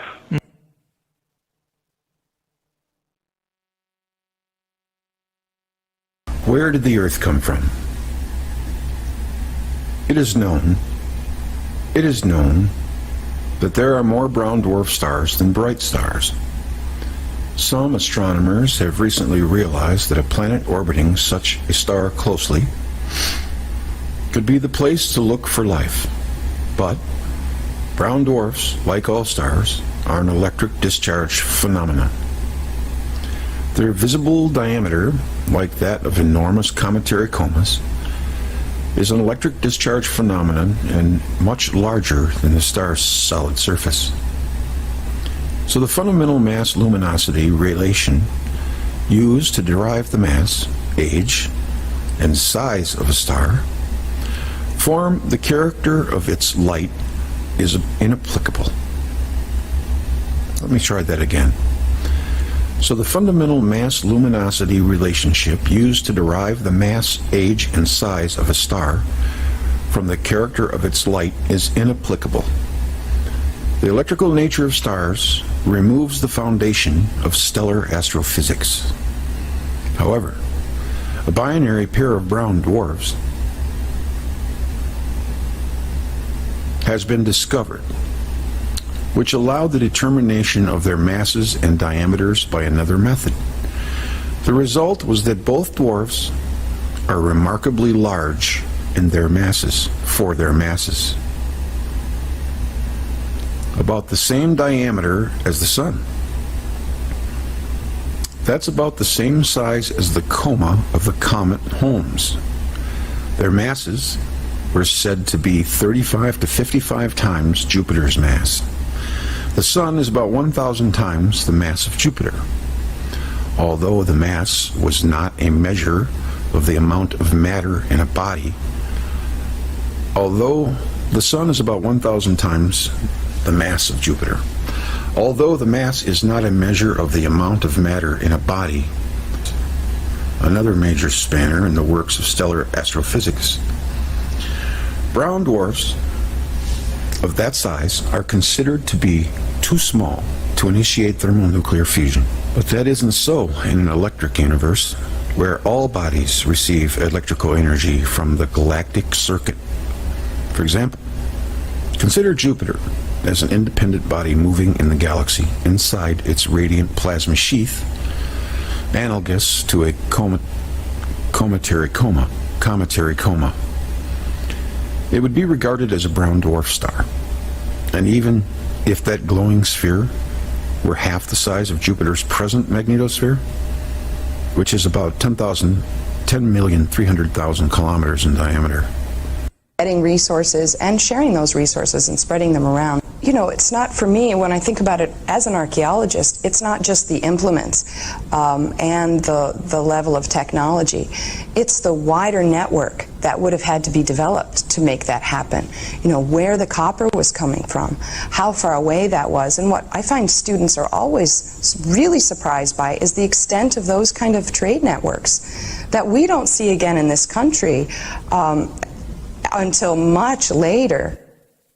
There was every pressure to see the Indians as intellectually inferior and primitive, and a whole set of policies that would keep them from showing that they were as intelligent and could do as well on their own if they had access to capital, if they weren't excluded from the opportunities of other Americans. As the archaeology developed as a new science and anthropology as a new science, and they would find these things, these evidences to show that there was a written language, that these people possibly did smelt iron, they did smelt copper, and they mined it, they carried it, trade over great distances. These were signs of a higher civilization, and that higher civilization idea or theory coming from our educated scientific community of the day became directly in conflict with the manifest destiny ideas put forth by the U.S. government. Well, it's not surprising to me that Native people in this area at this time were working copper and had extensive knowledge of copper. As an Anishinaabe person who's from Michigan, I can tell you how critical and central copper is to our way of life, even today. With it being so central, of course we had to be very skilled at mining it and having it be getting resources and sharing those resources and spreading them around. You know, it's not, for me, when I think about it as an archaeologist, it's not just the implements and the level of technology. It's the wider network that would have had to be developed to make that happen. You know, where the copper was coming from, how far away that was, and what I find students are always really surprised by is the extent of those kind of trade networks that we don't see again in this country until much later. There was every hieroglyphics of ancient Egypt, to our knowledge the birthplace of scripture, were also known as sacred signs and revolved around symbols. When we look up the word symbol from Old Greek symbole, this is what we come across. In the broadest sense, a symbol is a device used as an identifying mark. A symbol is also the key to understand and recall the transcendental and timeless values it represents. The development of Sumerian civilization occurred in the Persian Gulf while growing to strength over time.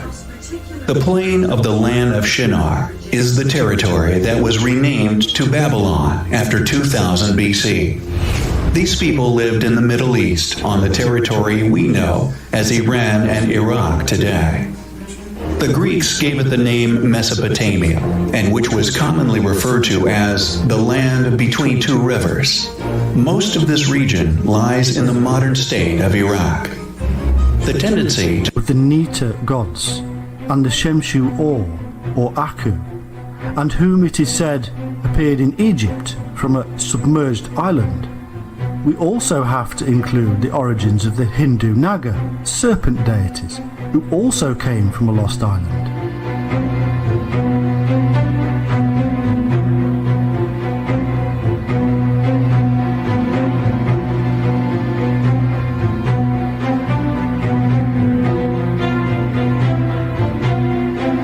There is evidence that the ecliptic centre was the abode of the Father God, as this was actually named Anu. It's Jupiter's atmosphere. The instrument on board Juno designed to peer into the atmosphere has a range of 350 kilometers, and it seems the Great Red Spot extends down even further than that. Also interesting is that the spot is cooler than the surrounding area up until the depth of 80 kilometers, and beyond that it actually gets warmer than the surrounding area, this heat perhaps driving the storm.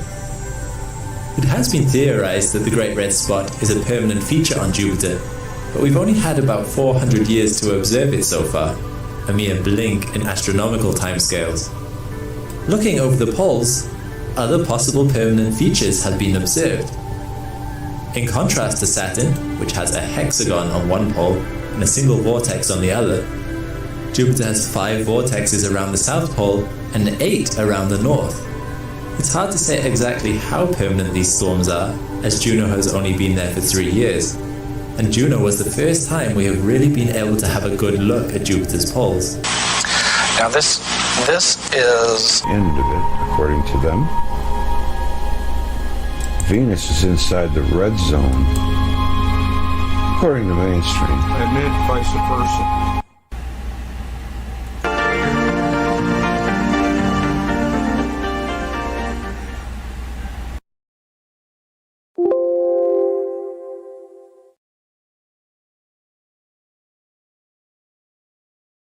I'm just watching like you. Okay, coming up on the end. I was just going to play one more thing for you. And I'll be right up. It'll be right up.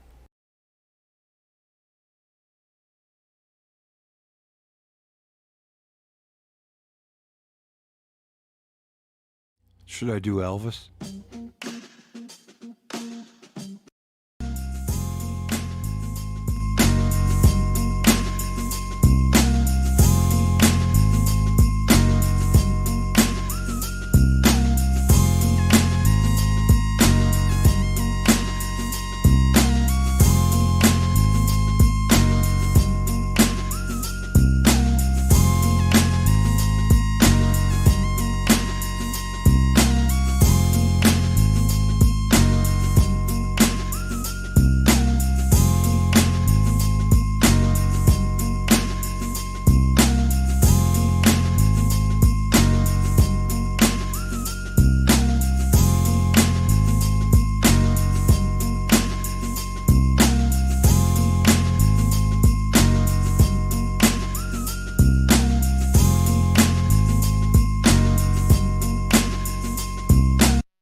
Saturn theory overview. The Saturn theory arose from a historical argument, in the sense that that argument relates to the human past, as implied by the details of human memory in ancient times, and by human artifacts, in ways that will be obvious. However, the historical argument raises numerous questions of physical fact and physical theory, some of which will not be readily resolved, and several of which may well stand as serious obstacles in the minds of skeptically minded, feet-on-the-ground folks. One obvious and immediate question is whether something as ambiguous as myth could actually qualify as evidence.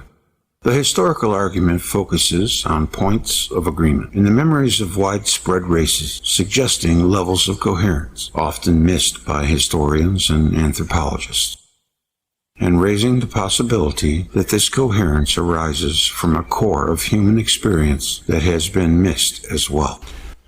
There is an overarching idea in this argument. We've not only misunderstood the past, we've failed to recognize the consistency of ancient memory in pointing to extraordinary events never considered by modern science. Remarkably, every motive of our early ancestors directs our attention to experiences impossible to comprehend in terms of any natural phenomena occurring today. This consistency will be seen even at the most fundamental levels of human memory and the most deeply rooted themes of the first civilizations. 1. The universal memory of a former age of the gods. 2. The universal memory of an ancestral golden age inaugurating the age of the gods. 3. The universal memory of a celestial king of the world, whose life inspired the ancestral leap into civilization. 4. Description of the gods as luminaries of immense size and power, wielding weapons of thunder and stone. 5. The universal claim that the ancient world evolved by critical phases or cycles, punctuated by sweeping catastrophe. 6. Global traditions of gods and heroes ruling for a time, then departing amid terrifying spectacles and upheavals. 7. The frequently stated transfiguration of the departed gods into distant stars. 8. The identification of the ruling gods with planets in the first astronomies. 9. The relentless urge of star worshippers to draw pictures of celestial forms never seen in our sky. 10. The desperate yearning to recover the semblance of a lost cosmic order. 11. Their collective efforts to replicate in architecture the towering forms claimed to have existed in primeval times. 12.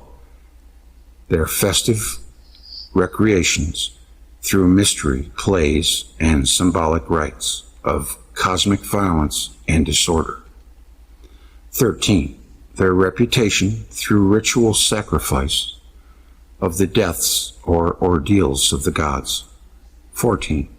The brutal and ritualistic wars of expansion, celebrated as a repetition of the cosmic devastation wrought in the wars of the gods. Such motives as these constitute, in fact, the most already verifiable underpinnings of ancient ritual, myth, and symbol.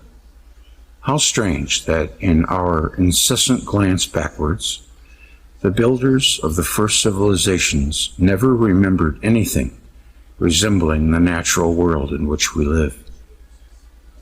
What is needed in the face of unusual but widely repeated memories is brutal intellectual honesty. How did human consciousness emerge from the womb of nature, converge on the same improbable ideas, contradicting nature? For centuries we've lived under the illusion that our ancestors simply made up explanations of natural phenomena, they didn't understand. But that's not the problem. What the myth makers interpreted or explained through stories and symbols and ritual reenactments is an unrecognized world, a world of alien sights and sounds, of celestial forms, of cosmic spectacles and earth-shaking events that do not occur in our world.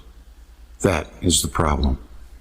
From an evaluation of the global themes of ancient cultures, we have hypothesized a world order never envisioned by mainstream theory. A world in which planets moved on different courses, appearing huge in the sky. Heaven-spanning celestial forms dominated human imagination to the point of obsession at the time of civilization's birth. Our contention will be that hundreds of ancient themes speak for a unified experience, an experience more specific in context and detail than any of us had ever imagined when we started our research. No universal theme stands alone or in isolation from any of the others. All are connected. All speak for the presence of a coherent memory beneath the surface of seemingly random detail. In offering these summaries, I am not asking or expecting anyone to embrace the extraordinary theory of planetary history involved, only to consider highly interesting evidence. One of the values of this reinterpretation of evidence is the model works, and it explains the subject matter. Hence, whatever you may think of the claimed events, merely discovering the active memory will throw remarkable new light on the ancient structures of human consciousness. In the course of these summaries, questions and challenges will be welcome, and wherever possible, I will try to incorporate these into the narrative as we go along. End of Part 1. David Talbot.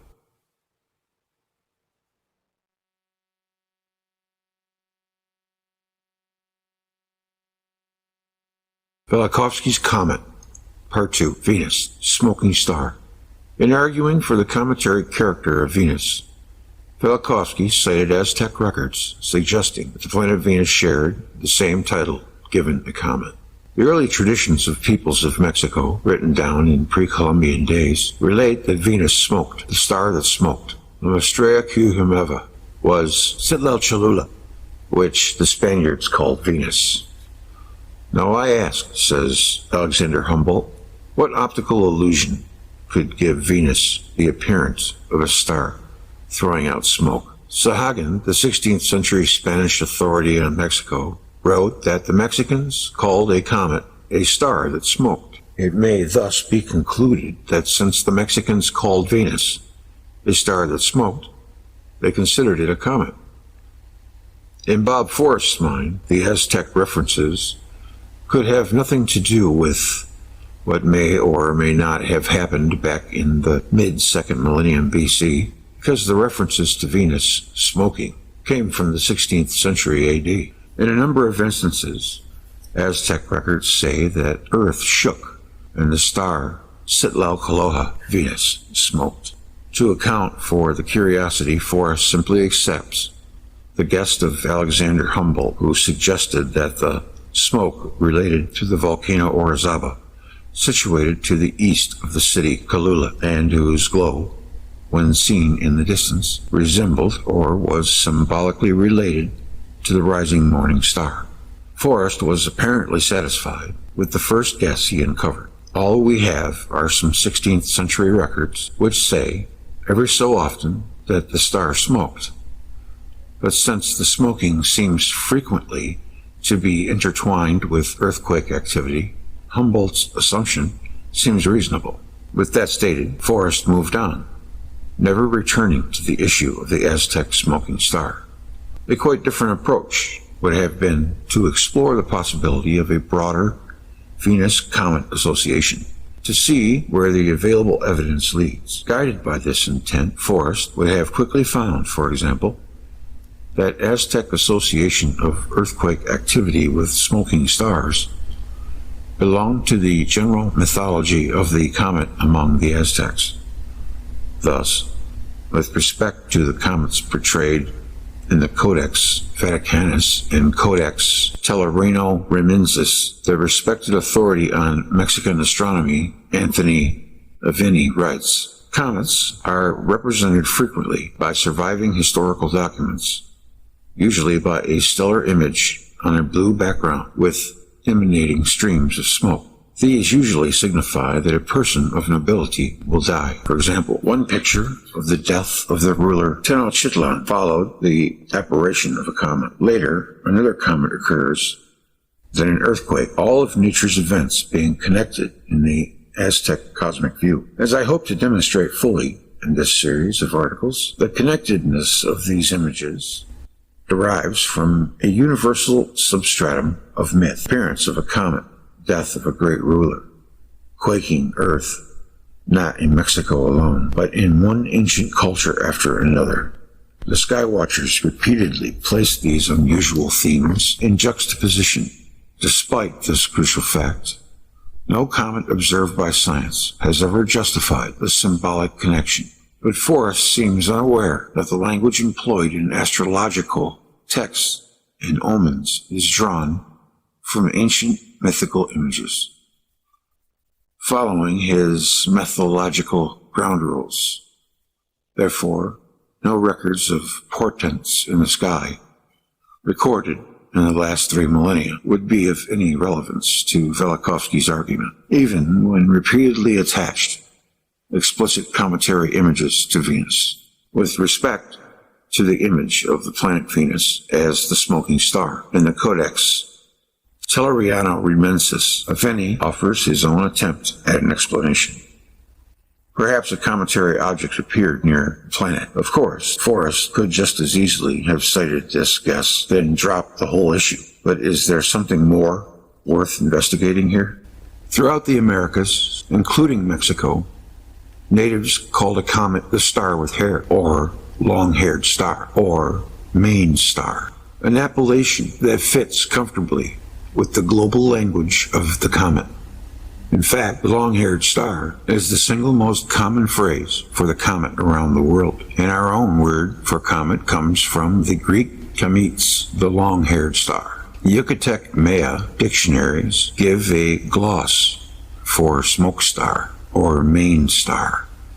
But curiously, the Aztecs used this very language for Venus. As noted by Velikovsky, they called the planet Zantemoc, meaning the main star, or long-haired star, and not the Aztecs alone. For one finds among the Maya the same enigmatic association of the planet Venus with long flowing hair. A commonly observed Maya hieroglyph is the Cobbin curl, a flowing tassel or lock of hair repeatedly attached to acknowledged Venus systems, including the glyph name of Venus itself. To encounter the long flowing locks of Venus, one need only consult available sources. Turn to the Incan language of Venus, for example. I can remember in the first few days of investigating images of Venus, looking through a standard summary of Incan mythology and encountering the name of Venus as Chasca, translated as long-haired star, the precise phrase for the comet in the global lexicon. It was instances such as this that continued to fuel my own interest in learning more. According to William Prescott, Venus was known to the Peruvians by the name of Chasca, or youth with long curling locks. Burr Cartwright Brundage tells us that among the Inca, Venus was the radiant star with flowing hair, the morning star, Chasca, the disheveled one, dispensed stories of freshness and loveliness upon flowers, princesses and virgins below. She was the deity of the rosy cloud rack of morning, and when she shook out her long hair, she scattered the dew upon the earth. The point here is that Forrest's explanation of the Aztec Venus smoking star association fails to acknowledge converging lines of evidence. Aztec comet as smoking star, Aztec Venus as smoking star, Aztec and Mayan long-haired star as comet, Aztec Venus as long-haired star, Mayan Venus with or as flowing lock or tassel, Incan Venus as long-haired star. Hence, the methodological issue is placed in sharp relief. Here is another way of looking at the issue logically. Around the world, there are only a small number of pre-astronomical hieroglyphs for the comet. You could, in fact, count the primary glyphs on the fingers of one hand. Heart, soul of a deceased god king or great leader rising in the sky. Long-haired star, star with flowing locks, mane, tresses, disheveled hair, beard, hairy tail, torch star, ember, flame, smoke, smoking star, train of fire, spark or train of sparks, celestial feather, winged star, soul bird, bright feathers, feathered headdress, shining bird's tail, cosmic serpent, dragon, or similar monster. The remaining general hieroglyphs for the comet could be counted on the fingers of your second hand. They include a sword, a bundle of grass or straw, whisk broom, or a spiraled rope, cord, tie, or knot. At what point, then, does a coincidence or seemingly irrational use of language, comet words or glyphs attached to Venus, become an anomaly worth pursuing? Forrest not only sidesteps the implications of parallel cometry, images of Venus in other lands, he ignores the convergence of such images in Mexico. As the methodology, the approach is disastrous because there is much, much more. And next we have Quetzalcoatl. In the popular Aztec myth of Quetzalcoatl, the Venus comet anomaly grows by leaps and bounds, and in this case, the completeness of the commentary motifs leaves no room for ad hoc explanations. Whether remembered by the Aztecs as a former great king and founder of the Golden Age, or a former sun god ruling a primordial epoch, Quetzalcoatl was a cultural hero without equal in the Aztec pantheon. His continuance adorning temple walls and the stucco bases of pyramids, painted on countless frescoes and codices, and engraved on sarcophagi and monoliths strewn across Mexico. The climatic event in the Quetzalcoatl myth is the god's catastrophic death and transformation in an overwhelming disaster, an event endlessly repeated in sacrificial rites, and supplying the cornerstone of Aztec calendar rituals and astronomical symbolism. In a pervasive version of the myth, at the death of Quetzalcoatl, the god's heart and soul, the god's heart or soul rose in the sky as a great spark or ember, trailing smoke and fire. A star whose fiery train the Aztecs portrayed as the streaming tail of the Quetzal bird. Was this flaming star a comet? One notes that the Quiche Maya called the comet Uji Chumao, tail of the star. And the Aztec artists often draw comets as stars with quetzaltails, the bright and luminous plumes of the Quetzal, providing a particularly well-suited hieroglyph for a comet.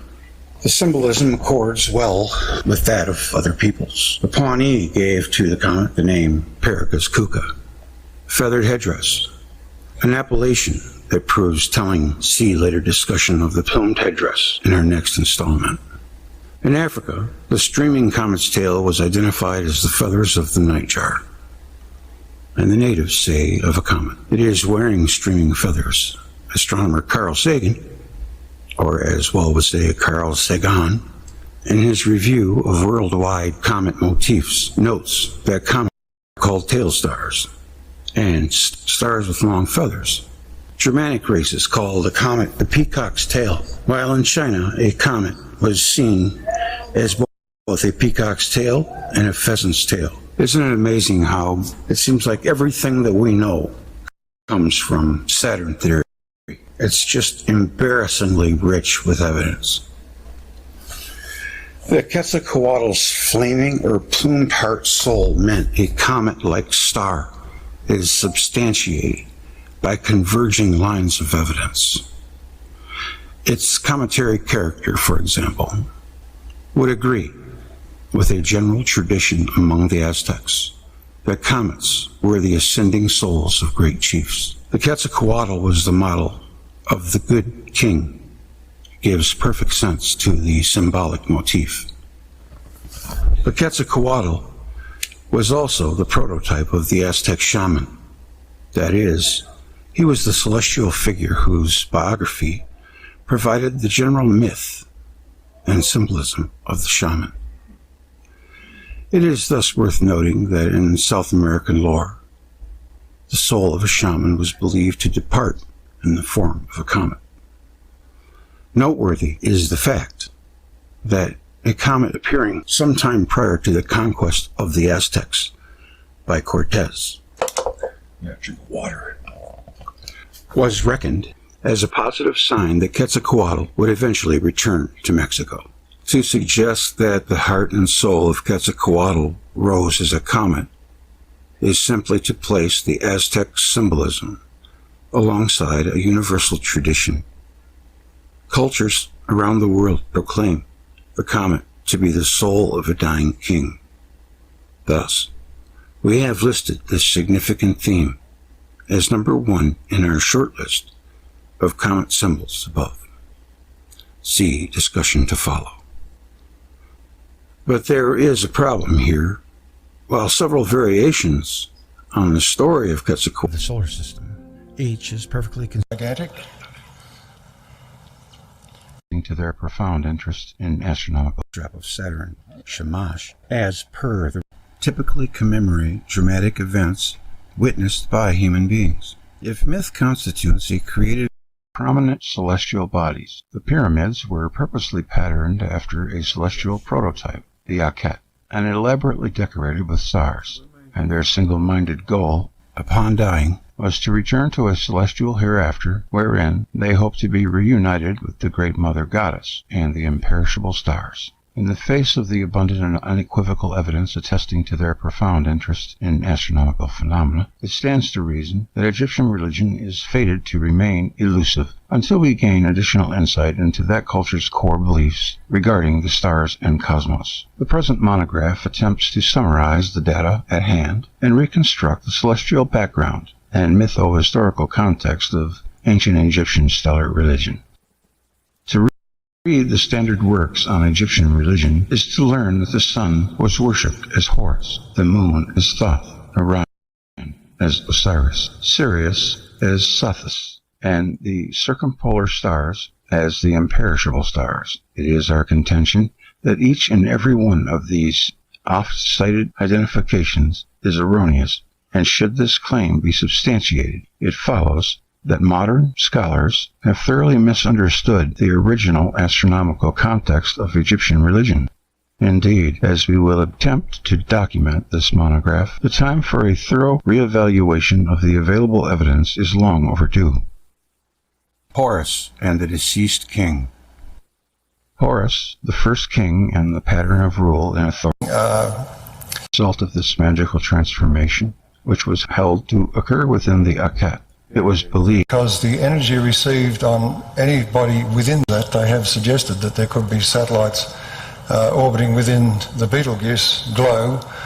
However, with their notion that the red giant is formed by an ultra-hot core, those planets would not be suitable for life. In the electric universe, it has a cool core. Objects orbiting within the red envelope are suitable for life. Now, one of the very interesting things is that there are no seasons on any satellites orbiting within that red sphere, because the energy received on anybody within that sphere is equal over the entire surface of that body. So that a planet orbiting within that red sphere has no seasons, even temperatures. In fact, I would say the brown dwarfs are the cosmic wombs of life in the universe. One of the interesting facts, of course, that would suddenly come out of this is that these red spheres are glowing plasma, and glowing plasma will not let radio waves pass through. So the search for extraterrestrial intelligence using radio waves is, in my opinion, a wasted effort, because anyone living on a satellite inside one of these glowing red wombs would not even be aware that there was a greater universe out there full of stars, let alone try and use radio, because any radio signals would not pierce that plasma. Just an interesting side issue here. So this is my view of Proto-Saturn, and I've just put 2 satellites there, but there are obviously more. Titan, for instance, would have been one of the satellites. Earth and Mars. So there they are inside this glowing shell, and the evidence of the earliest recollections of mankind appears to be that the purple dawn of creation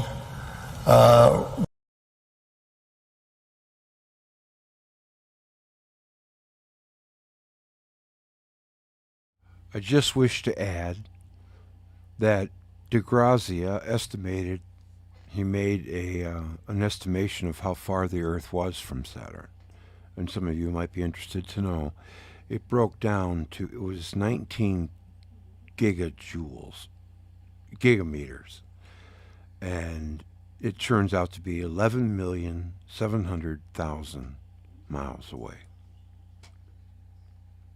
That's all. Was the skylight. That was the colour of the sky, purple dawn, and that is precisely the colour you would expect in this circumstance, because you have the red end of the spectrum and you also have a certain amount of the violet and ultraviolet light due to electrical activity in the plasma. So this fits with the, if you like, the earliest recollections of mankind, that was our environment. 50% of red dwarfs have Earth-sized planets in their habitable zone. Remember I said that astronomers feel this is the place where life is most likely to be found. Now if you look at Jupiter, for instance, and consider that as a red dwarf and its plasma sphere was lit up, Io has a 1.75-day orbit, Europa has a 3.5-day orbit, Ganymede 7 days and Callisto 17 days. Any of the satellites that were released from Jupiter's grip would have a rotation rate which equaled their daily rotation rate, because they're locked always with the same face towards the central body. It suggests that the Earth and Mars had orbits which were about a day in length. This is the kind of information that you can get from this kind of model. The other thing is, you'll notice in this diagram there is no Venus. So we have a huge red anode glow, which was what we call Proto-Saturn. We had a purple dawn of creation and no Venus. These are the important things to understand about Proto-Saturn. Just recently, a map of a nearby red dwarf was produced using a Doppler imaging technique. It's one of a pair of red dwarfs near Alpha Centauri with a separation of 3 astronomical units. There's a bright near-polar region which can be clearly seen in the upper right panels, and a darker mid-latitude area visible in the lower left panels is consistent with large-scale cloud inhomogeneities. However, that's an assumption that what we're looking at is an atmosphere, but we're not looking at an atmosphere, we're looking at a plasma sheath. So this variation said in the electric universe model will be due to objects orbiting within that plasma sheath, either inside or outside that plasma sheath, because that would affect the discharge. The other thing is that this bright spot towards the pole is the same kind of thing that's found at Betelgeuse, the red giant, which indicates that that's the electrical connection with the Birkeland currents that drive these particular stars.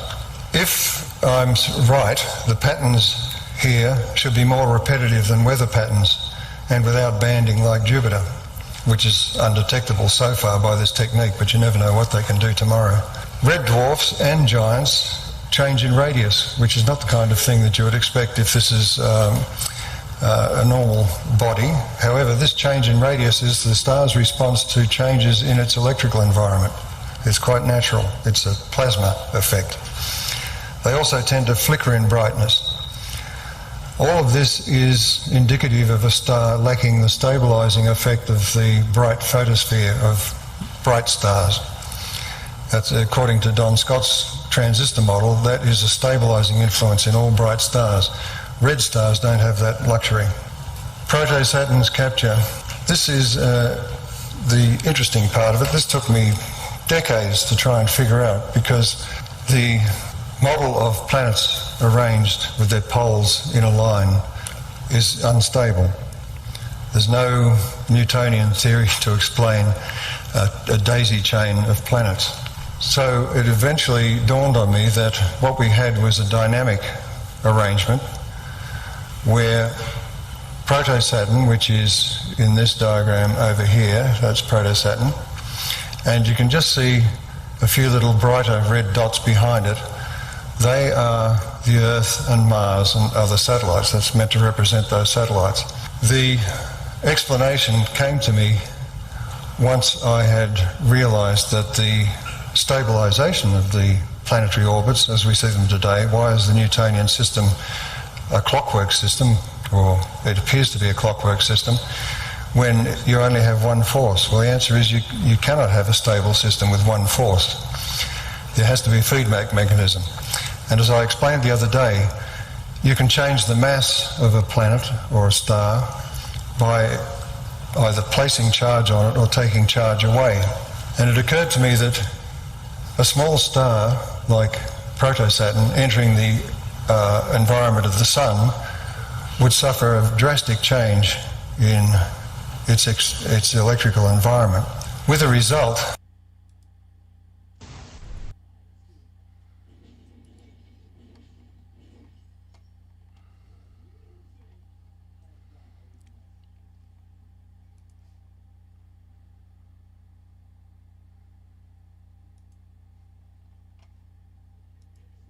I got one more thing here, and then we're going to close this one down. This is 30 minutes, roughly. Chapter 8, the 52-year period. The works of Fernando de Alva, Ixtlilxochitl. Hold on.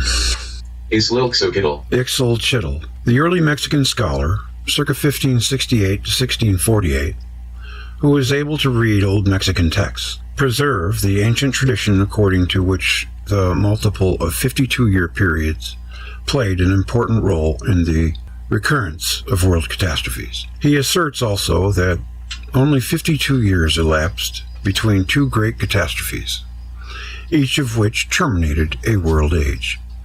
As I have already pointed out, the Israelite tradition counts 40 years of wandering in the desert, between the time when the Israelites left the desert and started the difficult task of conquest and the time of the battle at Beth Horon. 12 years may well have passed.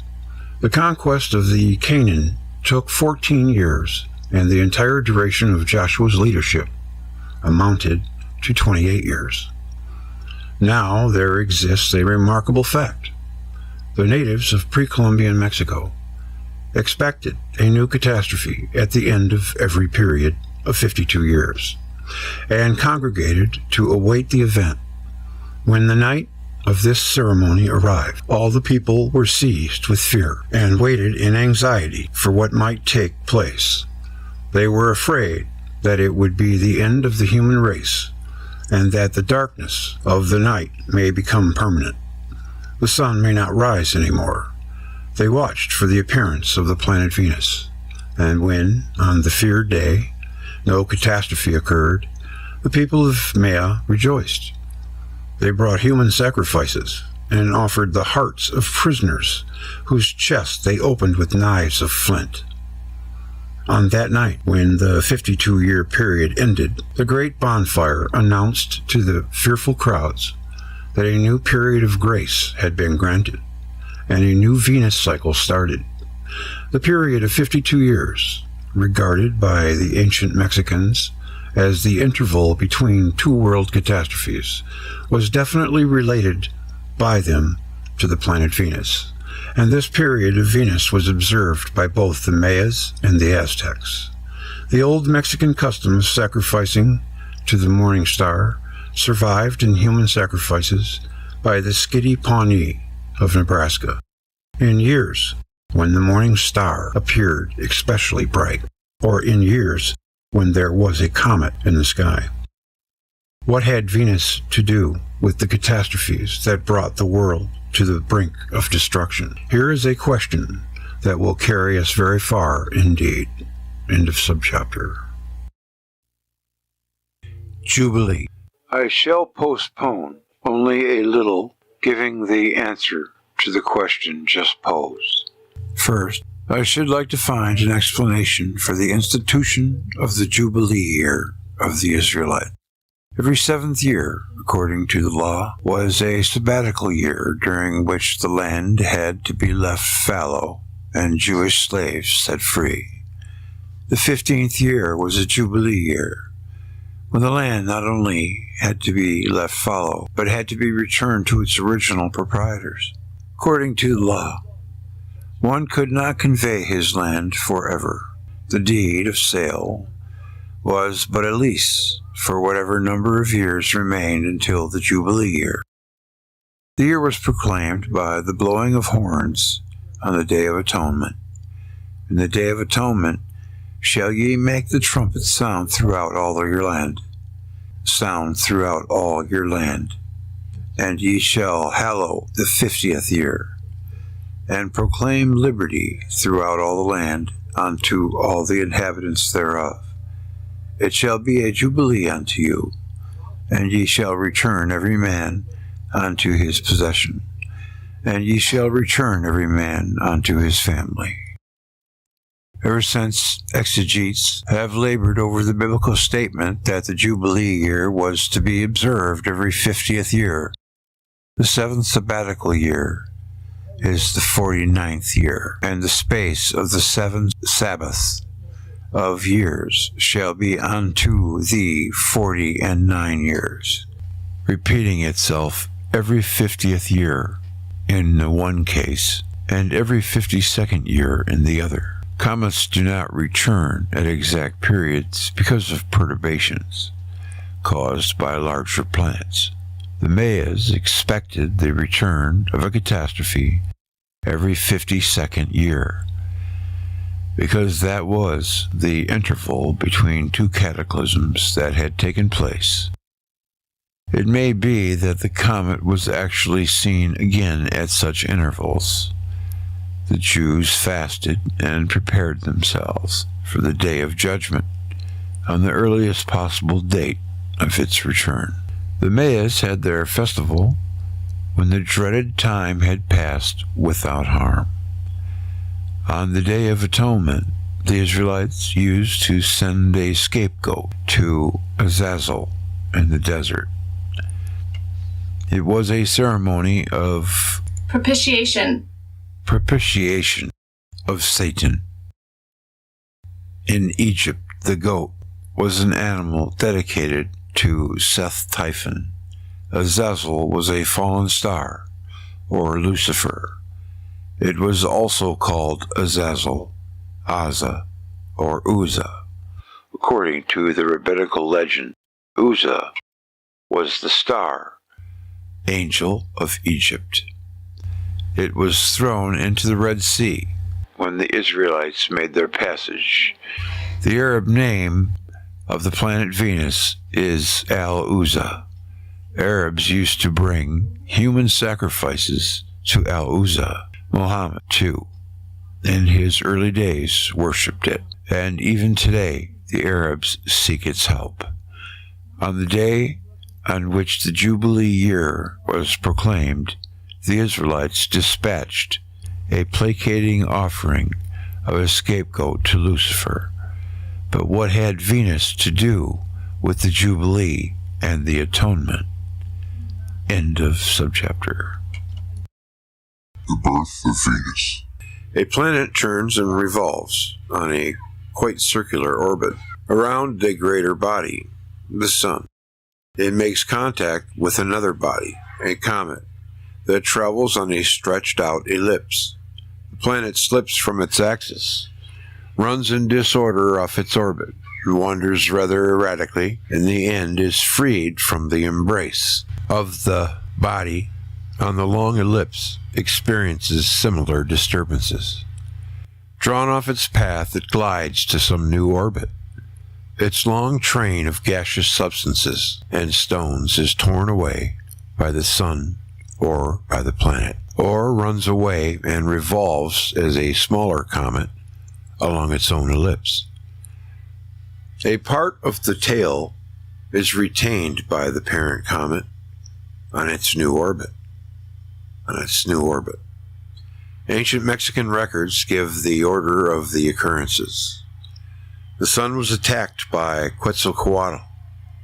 After the disappearance of this serpent-shaped heavenly body, the sun refused to shine, and during 4 days, the world was deprived of its light. A great many people died at the time. Thereafter, the snake-like body transformed itself into a great star. The star retained the name of Quetzalcoatl. This great and brilliant star appeared for the first time in the east. Quetzalcoatl is the well-known name of the planet Venus. Thus we read that the sun refused to show itself, and during 4 days the world was deprived of light. Then a great star appeared. It was given the name Quetzalcoatl. The sky, to show its anger, caused to perish a great number of people who died of famine and pestilence.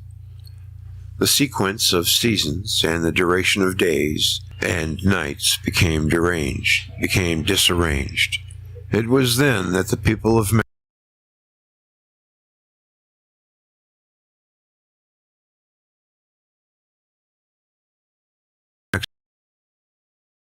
reckoning of days and nights and hours according to the difference in time. It is a remarkable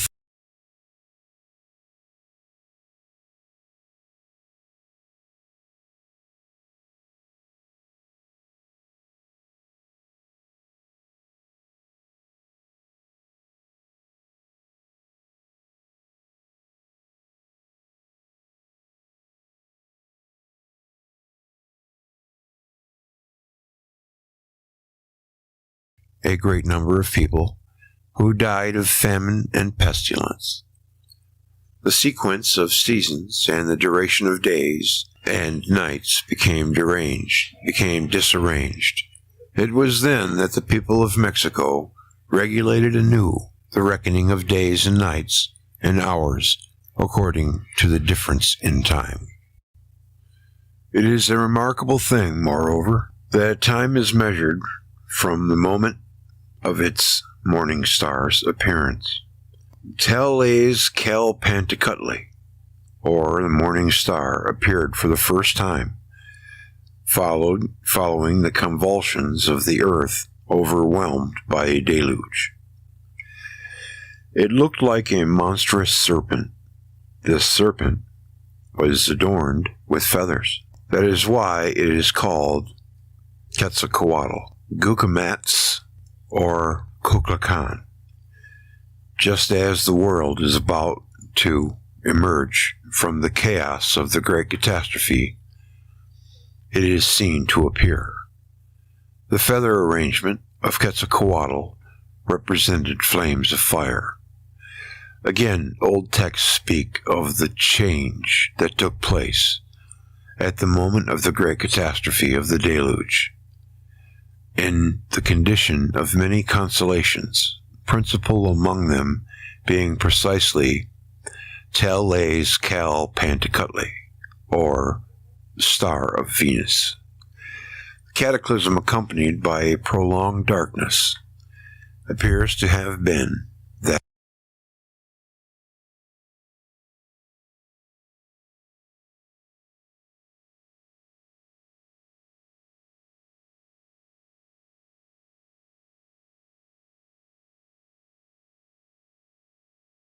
tempest of cinders darkened the world, disturbed in its rotation. Some of the references may allude to the subsequent catastrophe of the time of the conquest by Joshua, when the sun remained for more than a day in the sky of the old world, since it was the same comet that on both occasions made contact with the earth and at each of the contacts, the comet changed its own orbit. The relevant question is not on which occasion did the comet change its orbit, but first of all, which comet changed to a planet, or which planet was a comet in historical times. The transformation of the comet into a planet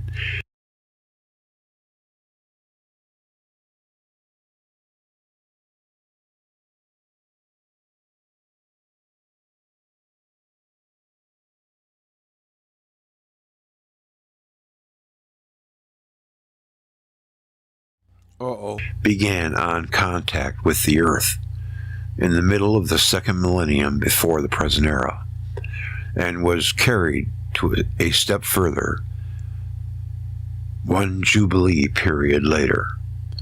After the dramatic events of the time of Exodus, the Earth was shrouded in dense clouds for decades, and observation of stars was not possible. After the second contact, Venus, the new and splendid member of the solar family, was seen moving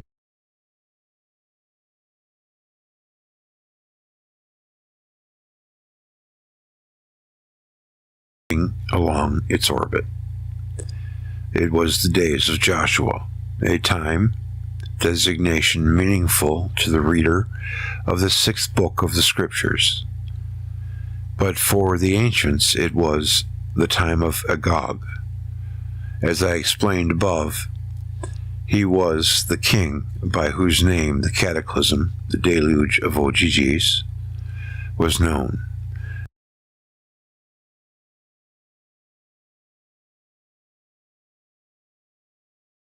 And who, according to the Greek tradition, laid the foundations of Thebes in Egypt. In the city of God, by Augustine, it is written, from the book of Marcus Varro, entitled Of the Race of the Roman People, I cite word for word the following instance. There occurred a remarkable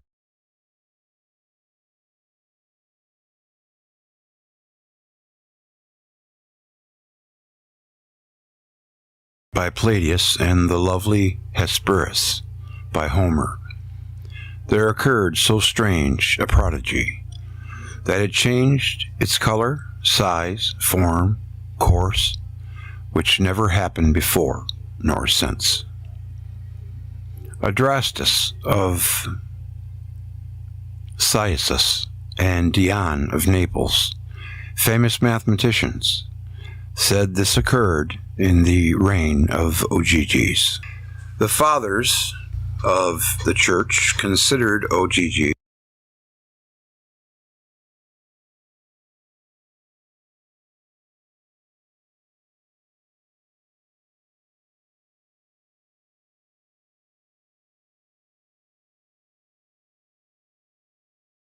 This thing's freaking out. I don't know what's going on with it. It's crazy. The stop button is just going mad. Up and down, up and down. I don't know what the heck's going on. I'm going to try to proceed. A contemporary of Moses, Agog, mentioned in the blessing of Balaam, was the king, OGGs, or OGGs, whichever you prefer. The upheaval that took place in the days of Joshua and Agog, that seems kind of like a giant to me. I thought that's what they named the giants. The deluge that occurred in the days of OGGs, the metamorphosis of Venus in the days of OGGs, the star Venus, which appeared in the sky of Mexico after a protracted night and a great catastrophe, all these occurrences are related. Augustine went on to make a curious comment on the transformation of Venus. Certainly that phenomenon disturbed the canons of the astronomers, so as to take upon them to affirm that this which happened to the morning star Venus never happened before nor since. But we read in the divine books that even the sun itself stood still when a holy man, Joshua, the son of Nun, had begged this from God. Augustine had no inkling that Castor, as quoted by Varro, and the book of Joshua, as quoted in the book of Joshua, refer to the same occurrence. Are Hebrew sources silent on the birth of a new star in the days of Joshua? They are not. It is written in the Samaritan Chronicle that during the invasion of Palestine by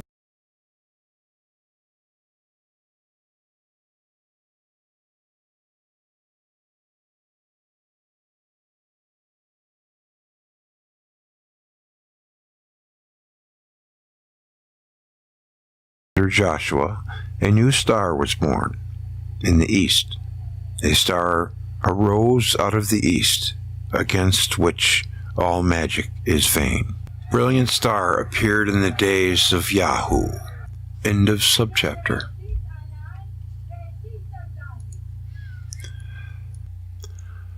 The blazing star.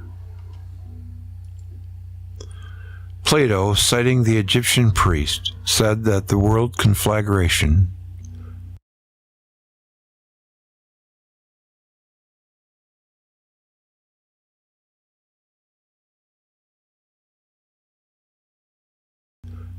associated with Phaethon was caused by a shifting of bodies in the sky, which move around the earth, as we have reason to assume that it was the comet Venus that, after two contacts with the earth, eventually became a planet.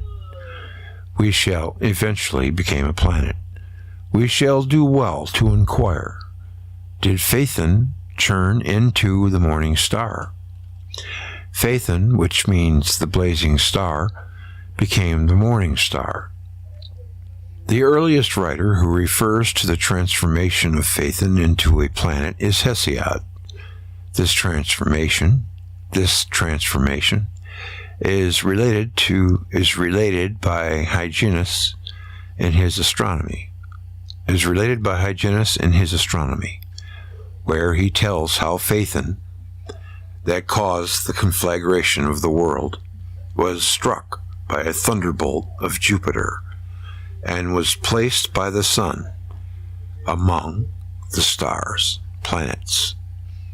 It was the general belief that Phaethon changed into the morning star. On the island of Crete, Atemneos was the name of the unlucky driver of the sun's chariot. He was worshipped as the evening star, which is the same as the morning star. The birth of the morning star, or the transformation of a legendary person, Ishtar, Phaethon, Quetzalcoatl, into the morning star, was a widespread motif in the folklore of the Oriental and the Occidental peoples. The Tahitian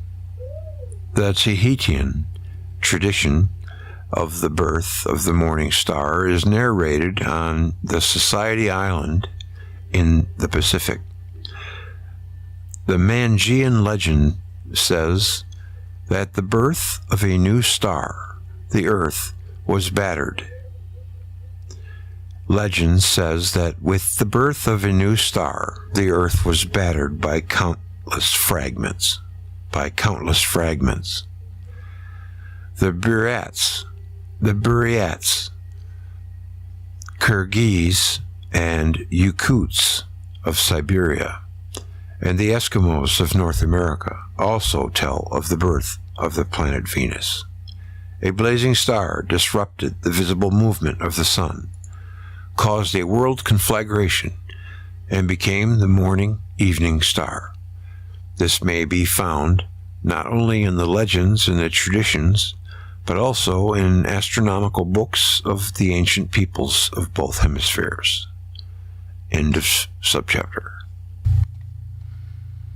The four-planet system. By asserting that the planet Venus was born in the first half of the second millennium,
the four-planet system.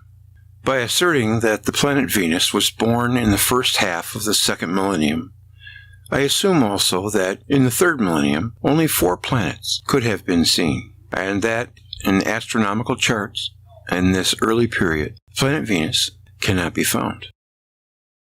In an ancient Hindu table of planets attributed to the year -3102, Venus alone among the visible planets is absent. The Brahmins of the early period did not know the 5-planet system, and only in later middle period did the Brahmins speak of 5 planets. Babylonian astronomy, too, had a 4-planet system. In ancient prayers, the planets Saturn, Jupiter, Mars, and Mercury are invoked. The planet Venus is missing, and one speaks of the 4-planet system of the ancient astronomers of Babylonia.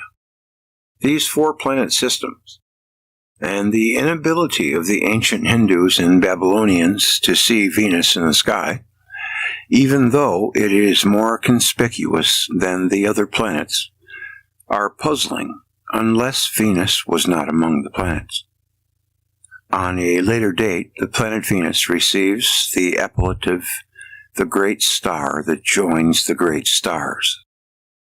The great stars are, of course, the 4 planets, Mercury, Mars, Jupiter, and Saturn, and Venus joins them as the 5th planet.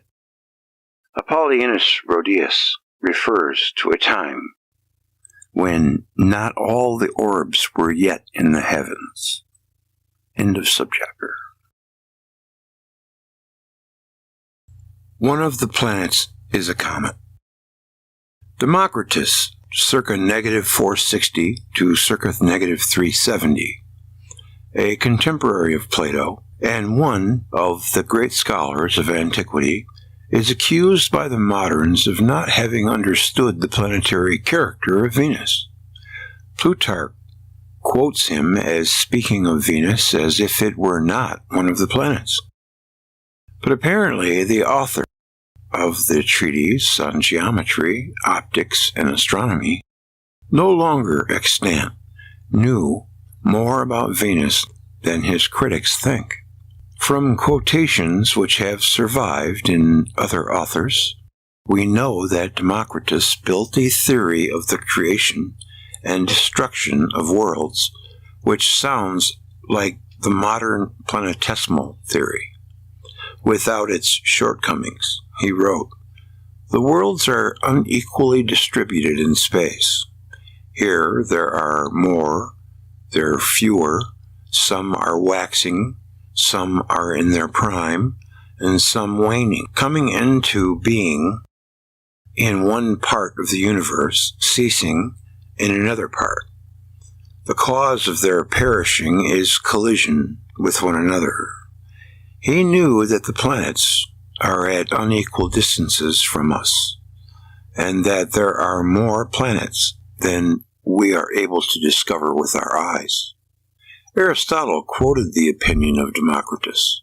Stars have been seen when comets dissolve. Among the early Greek scholars, Pythagoras of the 6th century is generally credited with having had access to some secret science. His pupils and their pupils, the so-called Pythagoreans, were cautious not to disclose their science to anyone who did not belong in their circle. Aristotle wrote of their interpretation of the nature of comets. Some of the Italians, called Pythagoreans, say that the comet is one of the planets, but that it appears at great intervals of time and only rises a little above the horizon. This is the case with Mercury, too. Because it only rises a little above the horizon, it often fails to be seen and consequently appears at great intervals of time. This is a confused presentation of a theory, but it is possible to trace the truth in the Pythagorean teaching, which was not understood by Aristotle. A comet is a planet which returns at long intervals. One of the planets, which rises only a little above the horizon, was still regarded by the Pythagoreans of the 4th century as a comet.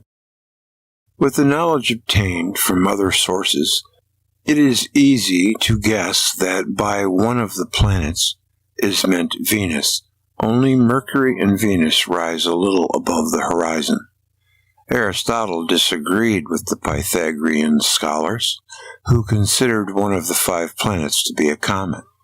These views involve impossibilities. This is the case, first, with those who say that the comet is one of the planets. More comets than one have often appeared simultaneously. As a matter of fact, no planet has been observed besides the 5, and all of them are often visible above the horizon together at the same time. Further, comets are often found to appear as when all the planets are visible, as when some are not.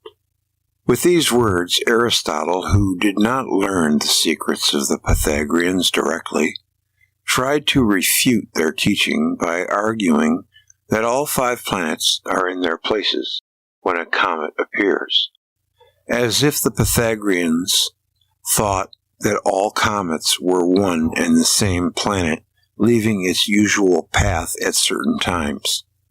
But the Pythagoreans did not think that one planet represents all comets. According to Plutarch, they taught that each of the comets has its own orbit and period of revolution. Hence, the Pythagoreans apparently knew that the comet, which is one of the planets, was Venus. End of subchapter.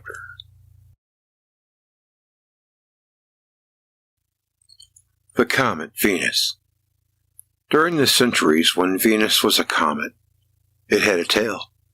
The early traditions of peoples of Mexico, written down in pre-Columbian days, relate that Venus smoked.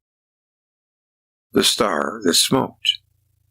La Estrella que humeva was Citlacoloha, which the Spaniards call Venus. Now I ask, says Alexander Humboldt, what optical illusion could give Venus the appearance of a star throwing out smoke? Sahagan, the 16th century Spanish authority on Mexico, wrote that the Mexicans called a comet a star that smoked. It may thus be concluded that since the Mexicans called Venus a star that smoked, they considered it a comet. It is also said in the Vedas that the star Venus looks like fire with smoke. Apparently the star had a tail, dark in the daytime and luminous at night.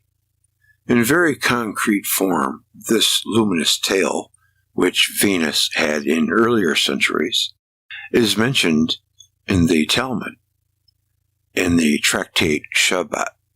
Fire is hanging down from the planet Venus. This phenomenon was described by the Chaldeans. The planet Venus was said to have a beard. This technical expression, beard, is used in modern astronomy in the description of comets.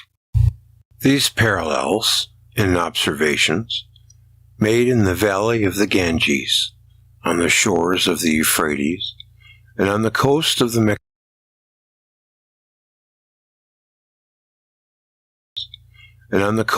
Mexican Gulf prove their objectivity.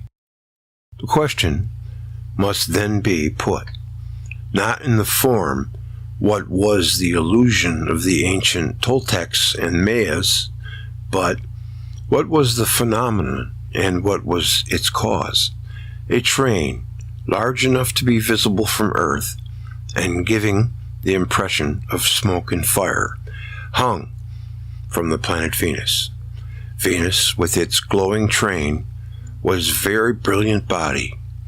It is therefore not strange that the Chaldeans described it as a bright torch of heaven, also as a diamond that illuminates like the sun.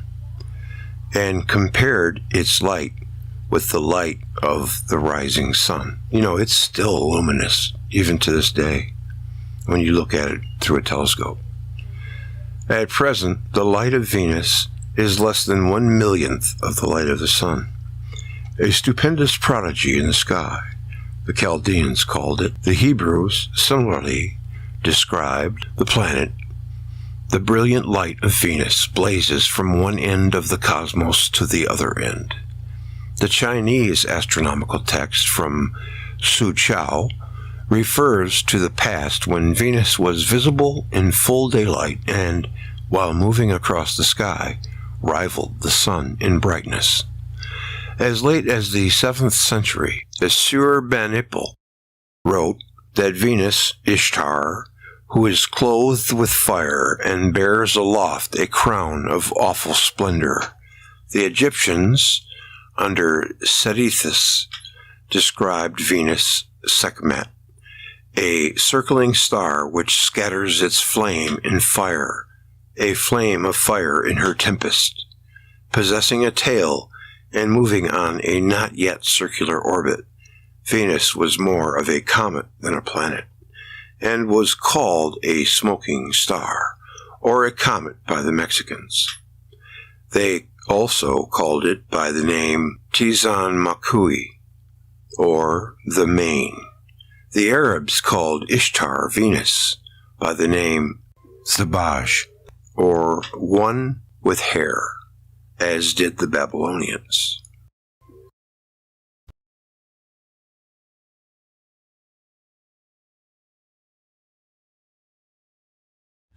And that will be it for this video.